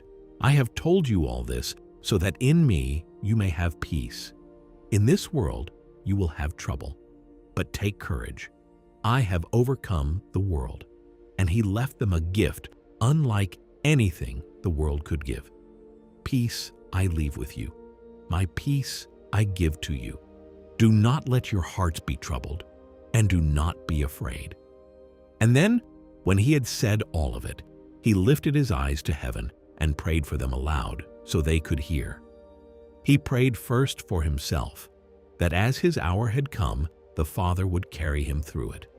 Then he prayed for these 11 men around the table, the ones the Father had given him, that they would be kept safe and held together after he was gone, guarded from the evil of the world they still had to live in. And then his prayer widened out, past that room, past that night, across all the centuries to come. He prayed for everyone who would ever believe in him through the words of these men, for people not yet born, in lands not yet heard of, that all of them, all of us, might be one, joined to one another and joined to him the way he and his Father were one. On the last night of his life, with the cross only hours away, he was praying for you. When the prayer was finished, they sang a hymn together, the old Passover songs, their voices filling the upstairs room one final time. And then they rose and went out into the night, down through the sleeping city, across the valley, toward a garden of olive trees on the slope of the Mount of Olives, where Jesus often went to pray. He knew what was waiting for him there in the dark, and Judas knew exactly where to find him. The garden was called Gethsemane, but this night was not like the others. He left most of the disciples near the entrance and took Peter, James, and John with him a little farther in, the same three who had seen him shining on the mountain. And there, in the dark among the trees, something came over him that they had never seen in him before. He began to be deeply distressed, crushed under a weight almost more than he could bear. "My soul is overwhelmed with sorrow, to the point of death. Stay here and keep watch with me." Then he went a little farther on, fell with his face to the ground, and prayed, "Father, if it is possible, take this cup away from me." Everything in him recoiled from what was coming: the betrayal, the torture, the slow public death, and worse than all of it, something the others could not see, the whole weight of the world's darkness about to fall on him. He asked, as any of us would have, for another way. But then he said the words that held the whole universe steady. "Yet not what I want, but what you want." He prayed it in such anguish that his sweat fell to the ground like drops of blood, and an angel came from heaven to give him strength to go on. When he came back to the three, he found them asleep. They could not even stay awake with him. "Could you not keep watch with me for 1 hour?" he asked Peter. He went away and prayed the same prayer again, surrendering himself a second time, then a third, and each time he returned to find them sleeping, worn out by their own grief. At last he came back and did not wake them softly. "Are you still sleeping? Enough. The hour has come. Look, the Son of Man is being handed over to sinners. Get up. Here comes the one who is betraying me."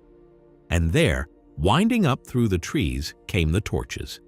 Judas had brought a crowd with him, soldiers and temple guards sent by the chief priests, armed with swords and clubs, their lanterns flickering in the dark. He had given them a sign so they would know which man to seize in the confusion. "The one I kiss is the man." He walked straight up to Jesus. "Greetings, Rabbi," he said, and kissed him. Jesus looked at him with a sorrow deeper than anger. "Judas, would you betray the Son of Man with a kiss?" The men moved in to arrest him. Peter, desperate to do something, drew a sword and swung it, cutting off the ear of the high priest's servant. But Jesus stopped him at once. "Put your sword away. All who take up the sword will die by the sword. Do you think I could not call on my Father, and he would send me more than 12 legions of angels this instant? But then how would the scriptures be fulfilled that say it must happen this way?" And he reached out and touched the servant's ear and healed him, the last healing of his free life, given to one of the men who had come to take him. Then he turned to the crowd. "Am I leading a rebellion that you come out with swords and clubs to capture me? Every day I sat teaching in the temple, and you never laid a hand on me. But this is your hour, and the hour of darkness." And at that, every one of his disciples abandoned him and ran, scattering into the night, leaving him alone in the hands of his enemies. They bound him and led him away, back across the valley and into the city, to the house of the high priest, where the council had gathered in the dead of night to judge him. They were looking for evidence to put him to death, but they could not find any that held together. Witness after witness came forward, and their stories did not agree. Through all of it, Jesus said nothing. Finally, the high priest stood up, frustrated, and put the question to him directly. "I charge you under oath by the living God. Tell us, are you the Messiah, the Son of God?" And Jesus, who had been silent through all the lies, answered the truth. "I am, and you will see the Son of Man seated at the right hand of God and coming on the clouds of heaven." The high priest tore his own robes in a show of horror. "Blasphemy! Why do we need any more witnesses? You have all heard it yourselves. What is your verdict?" And they answered together that he deserved to die. Then they fell on him. They spat in his face. They blindfolded him and struck him with their fists and jeered, "Prophesy! Who hit you?" The men who claimed to guard the holiness of God beat and humiliated the Son of God in the dark and called it justice. Outside, in the courtyard, Peter had crept in to see what would happen. and he was warming his hands at a fire with the servants and guards. A servant girl looked at him in the firelight. "You were with Jesus of Nazareth." Peter shook his head. "I do not know what you are talking about," he said, and moved away toward the gate. But someone else saw him. "This man is one of them." Again, Peter denied it. A while later, the others pressed in. "You must be one of them. You are a Galilean. Your accent gives you away." And this time Peter began to curse and to swear that he had never known the man at all. And at that moment, the rooster crowed. Across the courtyard, through the crowd, Jesus turned his head and looked at Peter, and Peter remembered. He remembered the words at the table before the rooster crows, "You will deny me 3 times." The same Peter who had sworn he would die for him had denied even knowing him 3 times before the night was out. And Peter went outside and broke, weeping bitterly, the bravest of them undone by his own fear. Judas too broke, though it took him a different way. When he saw that Jesus had been condemned, the full weight of what he had done crashed down on him, and he was filled with horror. He took the 30 pieces of silver back to the chief priests. "I have sinned. I have betrayed innocent blood." But they had no comfort for him. "What is that to us? That is your problem." Judas threw the silver coins down on the temple floor and went out, and in his despair, he took his own life. The money he left behind was blood money, and they could not put it back in the treasury, so they used it to buy a field. People called it the Field of Blood. When morning came, the council had reached its verdict, but they did not have the power to carry it out. Only the Roman governor could order a man put to death, so they bound Jesus again and led him to the palace of Pontius Pilate and handed him over, demanding his execution. Pilate did not want this case. He questioned Jesus himself and could find nothing in the man that deserved death. "Are you the king of the Jews?" he asked. And Jesus answered that his kingdom was not of this world. If it were, his servants would be fighting for him. He had come into the world to testify to the truth, and everyone on the side of truth heard his voice. Pilate, weary and unconvinced by the charges, said the famous, hollow thing, "What is truth?" Then he went out to the crowd. "I find no basis for any charge against him." But the chief priests pressed harder, stirring up the crowd, piling on accusations. When Pilate learned that Jesus was a Galilean, he saw a way out. He sent him to Herod, who governed Galilee and happened to be in the city. Herod was pleased because he had long wanted to see Jesus perform some miracle, like a show. He questioned him at length, but Jesus would not answer him, would not perform, would not say a word. So Herod and his soldiers mocked him, dressed him in a fine robe to ridicule the idea of a king, and sent him back to Pilate. Pilate tried again to release him. He had a custom of freeing one prisoner at the feast as a gesture to the people, and he offered them a choice. He brought out a notorious prisoner named Barabbas, a man guilty of rebellion and murder, and set him beside Jesus. "Which one do you want me to release to you?" He was sure they would choose the innocent teacher over the murderer, but the chief priests had worked the crowd, and they roared back the name. "Barabbas!"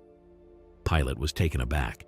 "Then what shall I do with Jesus, who is called the Messiah?" And the crowd answered with the word that has echoed down all the centuries since, "Crucify him!" Why? What crime has he committed? But they only shouted louder, "Crucify him! Crucify him!" Pilate's wife had sent him a warning that very morning, troubled by a dream, begging him to have nothing to do with this innocent man. And Pilate could see he was getting nowhere, that a riot was beginning. So he called for a basin of water and washed his hands in front of the crowd. "I am innocent of this man's blood. It is on you." And then, against his own judgment to keep the peace, he handed Jesus over to be crucified and released a murderer in his place. First, they scourged him. The Roman soldiers took him and beat him with a whip made for tearing flesh until his back was ruined. Then the whole company gathered around to make sport of him. They stripped him and threw a scarlet robe over his shredded shoulders. They twisted together a crown out of long thorns and forced it down onto his head so the blood ran into his eyes. They put a staff in his hand, like a king's scepter, then knelt in front of him in mockery. "Hail, King of the Jews!" They spat on him and took the staff and struck him on the head with it again and again. When they had finished their game, they pulled off the robe, put his own clothes back on him, and led him out to die. He was made to carry his own cross, the heavy wooden beam, through the streets and out toward the place of execution. But the beatings had taken too much out of him, and under the weight of it, he could not go on. So the soldiers seized a man out of the crowd, a passerby named Simon from Cyrene, who had come in for the feast and found himself pulled into the worst day in history, and they forced him to carry the cross the rest of the way. A great crowd followed, and among them women who wept and wailed for him. Jesus turned to them, even now thinking of others before himself. "Daughters of Jerusalem, do not weep for me. Weep for yourselves and for your children." For he saw the sorrow that was coming on the city. They brought him to a place called Golgotha, which means the place of the skull. There they crucified him. They drove the nails through his hands and his feet and lifted him up on the cross between two criminals, one on his right and one on his left, and they sat down to keep watch. Over his head they fixed a written charge, the crime he was dying for, in 3 languages so everyone could read it: Jesus of Nazareth, the King of the Jews. The chief priests objected to the wording, but Pilate, for once, would not be moved. "What I have written, I have written." And there, nailed to the wood, in agony, the first words out of his mouth were not for himself. He looked down at the soldiers gambling for his clothing, at the men who had driven in the nails, and he prayed for them. "Father, forgive them. They do not know what they are doing." The crowd stood watching, and the leaders sneered up at him. "He saved others. Let him save himself, if he is really God's chosen one." The soldiers mocked him too. Even one of the criminals crucified beside him joined in, spitting out his scorn. "Are you not the Messiah? Then save yourself and us." But the other criminal rebuked him. "Do you not even fear God? We are getting what we deserve. But this man has done nothing wrong." Then he turned his head toward Jesus and asked for the only thing a dying thief could ask: "Jesus, remember me when you come into your kingdom." And Jesus, in his own torment, gave him a whole world. "Truly, I tell you, today you will be with me in paradise." At the very end, nailed up to die, he was still opening the door to the lost, still saving people, one last sinner reaching out a hand and being pulled in. Near the cross stood a small group who had not run, who could not bear to leave him. A few of the women who had followed him, and his mother, Mary. 33 years before, she had wrapped him in cloths and laid him in a manger. Now she stood beneath him and watched him die, and the sword old Simeon had promised passed through her heart at last. Jesus saw her there and saw the disciple he loved standing beside her, and even in his dying, he made provision for her. "Woman, here is your son." And to the disciple, "Here is your mother." And from that hour, that disciple took her into his own home and cared for her as if she were his own. At noon, a darkness came over the whole land, and it lasted 3 hours, the sun itself failing, as though creation could not bear to watch.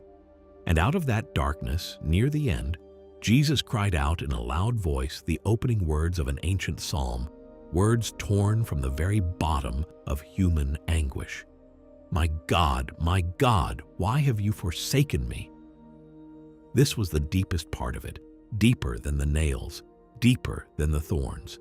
The Son, who had never for one moment been separated from his Father, was now bearing the full weight of the world's sin, and in that hour he tasted the one thing he had never known, the horror of being cut off, of God-forsakenness, so that no one who ever cried those words again would have to cry them alone.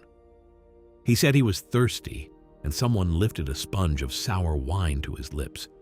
And then, when he had borne all of it, drained the whole cup to the bottom, he gathered the last of his strength and cried out one final word, a word of completion, of a long and dreadful task finished at last. "It is finished." And then quietly, like a child at the end of the day, "Father, into your hands I commit my spirit." And he bowed his head and gave up his spirit and died. At that moment, the great curtain in the temple, the thick veil that walled off the holiest place, where only the high priest could go and only once a year, was torn in two from top to bottom, ripped open by no human hand. The way to God, closed for so long, had been thrown open. The ground shook, the rocks split, and the Roman centurion standing guard at the foot of the cross, the hardened soldier who had overseen the whole terrible business and watched the man die, looked up at him and said, "The truest thing said all day. Surely this man was the Son of God." Because it was the day before the Sabbath, the bodies could not be left hanging, so the soldiers came to hasten death by breaking the legs of the crucified. They broke the legs of the two criminals, but when they came to Jesus and saw that he was already dead, they did not break his legs.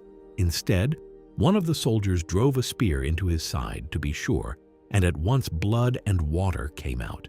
He was gone. The Lord of life was dead. And they laid the sky over the earth in darkness, and it was finished. There was a man named Joseph from the town of Arimathea, a good and upright man, a member of the very council that had condemned Jesus, though he had not agreed with what they did. He was secretly a disciple. And now, with Jesus dead, Joseph found a courage he had never shown while Jesus lived. He went boldly to Pilate and asked for the body so that it would not be thrown into a common grave. Pilate, surprised that Jesus was already dead, granted it. So Joseph took the body down from the cross, and Nicodemus came to help him, the same Nicodemus who had once come to Jesus by night, full of questions, afraid to be seen. He came now in the daylight, openly, carrying a great quantity of myrrh and aloes for the burial. Together, the two secret disciples, who had each kept their distance while it was safe to follow, did for Jesus in death what his frightened friends could not. They took the broken body, washed it, and wrapped it in linen cloths with the spices, the way bodies were prepared for burial. Joseph had a new tomb, cut into the rock in a garden near the place of the crucifixion, a tomb in which no one had ever been laid. There they placed him, gently, with care, all the love they had not been able to show while there was still time. Then they rolled a great stone across the mouth of the tomb and went away. Some of the women who had followed him from Galilee watched where he was laid, so they would know the place. Then the sun went down, and the Sabbath began, and they rested, as the law commanded, in the worst silence the world has ever known. The next day, the chief priests and the Pharisees were uneasy even now. They went to Pilate and reminded him that this deceiver had said, while he was still alive, that after 3 days he would rise again. So they asked that the tomb be made secure, in case the disciples came and stole the body and claimed he had risen. Pilate told them to take a guard and make it as secure as they knew how. So they sealed the stone and posted soldiers to watch the tomb. They had done everything men can do to keep a dead man dead. They sealed the stone. They set the guard. And then they waited, certain it was over. For one long, dark day, it seemed that it was. The teacher was dead. The disciples were scattered and hiding behind locked doors, sick with grief and fear, certain that everything they had given their lives to had ended on a Roman cross. The world had done its worst to the Son of God, and the world had won, and the stone was sealed. and the guards stood watch, and the body lay still and cold in the dark. But it was only the Sabbath, and the third day was coming. Very early on the first day of the week, while it was still dark, some of the women who loved him made their way to the tomb, carrying spices to anoint his body, worrying among themselves about who would roll away the heavy stone for them. They had not heard the news, because there was no one yet to tell it. They were walking to a grave, but when they arrived, the stone was already rolled away, and the tomb was open, and it was empty. There had been an earthquake at dawn, and an angel of the Lord had come down, his appearance like lightning, and rolled back the stone, and the soldiers guarding it had shaken with terror and gone limp as dead men. Now the angel sat upon the stone. The women came and found the grave clothes lying there, but no body, and they stood bewildered and afraid. Then the angel spoke to them the words the whole world had been waiting for since the day death first entered it. Do not be afraid. You are looking for Jesus, who was crucified. He is not here. He has risen, just as he said. Come and see the place where he lay. Then go quickly and tell his disciples. Mary Magdalene, out of her mind with grief, had run ahead to find Peter and John, certain only that the body had been taken. The two men raced to the tomb, John outrunning Peter, and found it just as she had said, the linen cloths lying there, the cloth that had covered his head folded up by itself. They saw and they believed, though they did not yet understand, and they went back to the others. But Mary stayed behind at the tomb, weeping.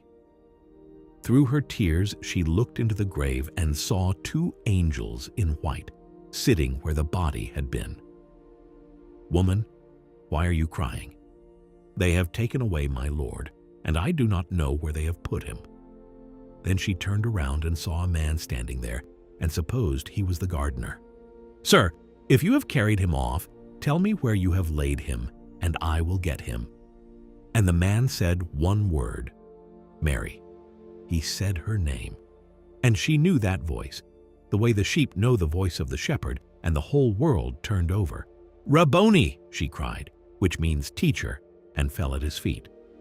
The first person to see the risen Lord was not a king or a priest or one of the 12. It was Mary Magdalene, a woman out of whom he had once cast 7 demons, weeping alone in a garden. Go, he told her, and tell my brothers. And she ran, the first preacher of the resurrection, with the best news anyone has ever carried. I have seen the Lord. That same day, 2 of his followers were walking the road to a village called Emmaus, talking over everything that had happened, their hearts heavy.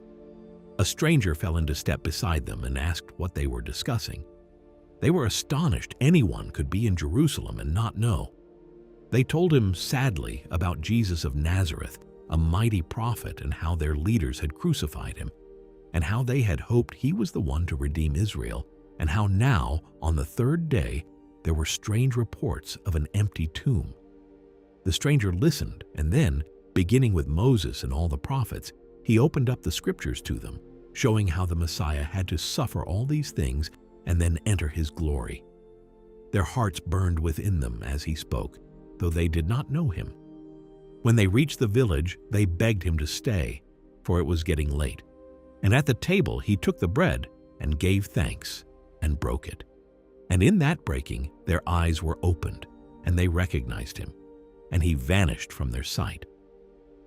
They got up that very hour and ran all the way back to Jerusalem to tell the others. That evening, the disciples were together behind locked doors, afraid, when Jesus himself came and stood among them. Peace be with you. They were startled and terrified, thinking they were seeing a ghost. But he showed them his hands and his side, the wounds still in them. Touch me and see. A ghost does not have flesh and bones, as you see that I have. And he ate a piece of fish in front of them, to prove it. Then joy broke over them. Wave after wave of it, the impossible joy of the dead come back. Of grief, turned inside out into gladness. He was alive. He was really, truly alive. One of the 12, Thomas, had not been there that night, and he refused to believe it. "Unless I see the nail marks in his hands and put my finger where the nails were, and my hand into his side, I will never believe." 8 days later, the disciples were together again, and this time Thomas was with them, and again Jesus came and stood among them. "Peace be with you." Then he turned to Thomas, and he did not scold him. He simply offered himself. "Put your finger here, see my hands. Reach out your hand and put it into my side. Stop doubting and believe." And Thomas, undone, fell down before him. "My Lord and my God." Jesus said to him, "You have believed because you have seen me. Blessed are those who have not seen and yet have believed." And that blessing reached out past Thomas, past that room, down through all the years, to everyone who would ever believe without seeing. It reached, in the end, all the way to you. Sometime later, by the Sea of Galilee, Peter and a few others had gone back to fishing and had caught nothing all night. At dawn, a man stood on the shore and called out to them to cast their net on the other side of the boat. They did, and the net filled so suddenly they could not haul it in, and John knew at once. "It is the Lord!" Peter, too impatient to wait for the boat, threw himself into the water and swam for shore. And there on the beach, Jesus had a fire going, with fish cooking on it and bread, and he made them breakfast, the risen Lord of heaven cooking a meal for his friends on the sand. When they had eaten, Jesus turned to Peter, the one who had denied him 3 times by a different fire, and he gave him back what he had lost. "Simon, do you love me?" "Yes, Lord, you know that I love you." "Then feed my lambs," he asked again. "Simon, do you love me?" "Yes, Lord, you know I love you." "Take care of my sheep." And a third time, "Simon, do you love me?" It hurt Peter to be asked a third time, but he answered from the bottom of his heart, "Lord, you know everything. You know that I love you. Feed my sheep." 3 denials by the fire, and now 3 times asked to declare his love, and 3 times handed his work back. He was not casting Peter off for his failure. He was restoring him and trusting him and giving him work to do. The man who had fallen the hardest was being lifted up to lead. "Follow me," Jesus told him then, the very same words he had spoken on this same shore 3 years before, when it had all begun. And then, at the very end, on a mountain in Galilee, Jesus gathered his followers together and gave them the charge they would spend the rest of their lives carrying out, the charge that has never stopped being carried out since.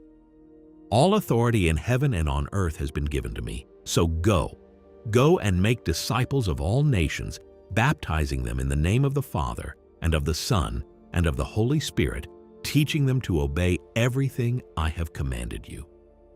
It was the whole world now, not one nation, but all of them, not one people, but every people.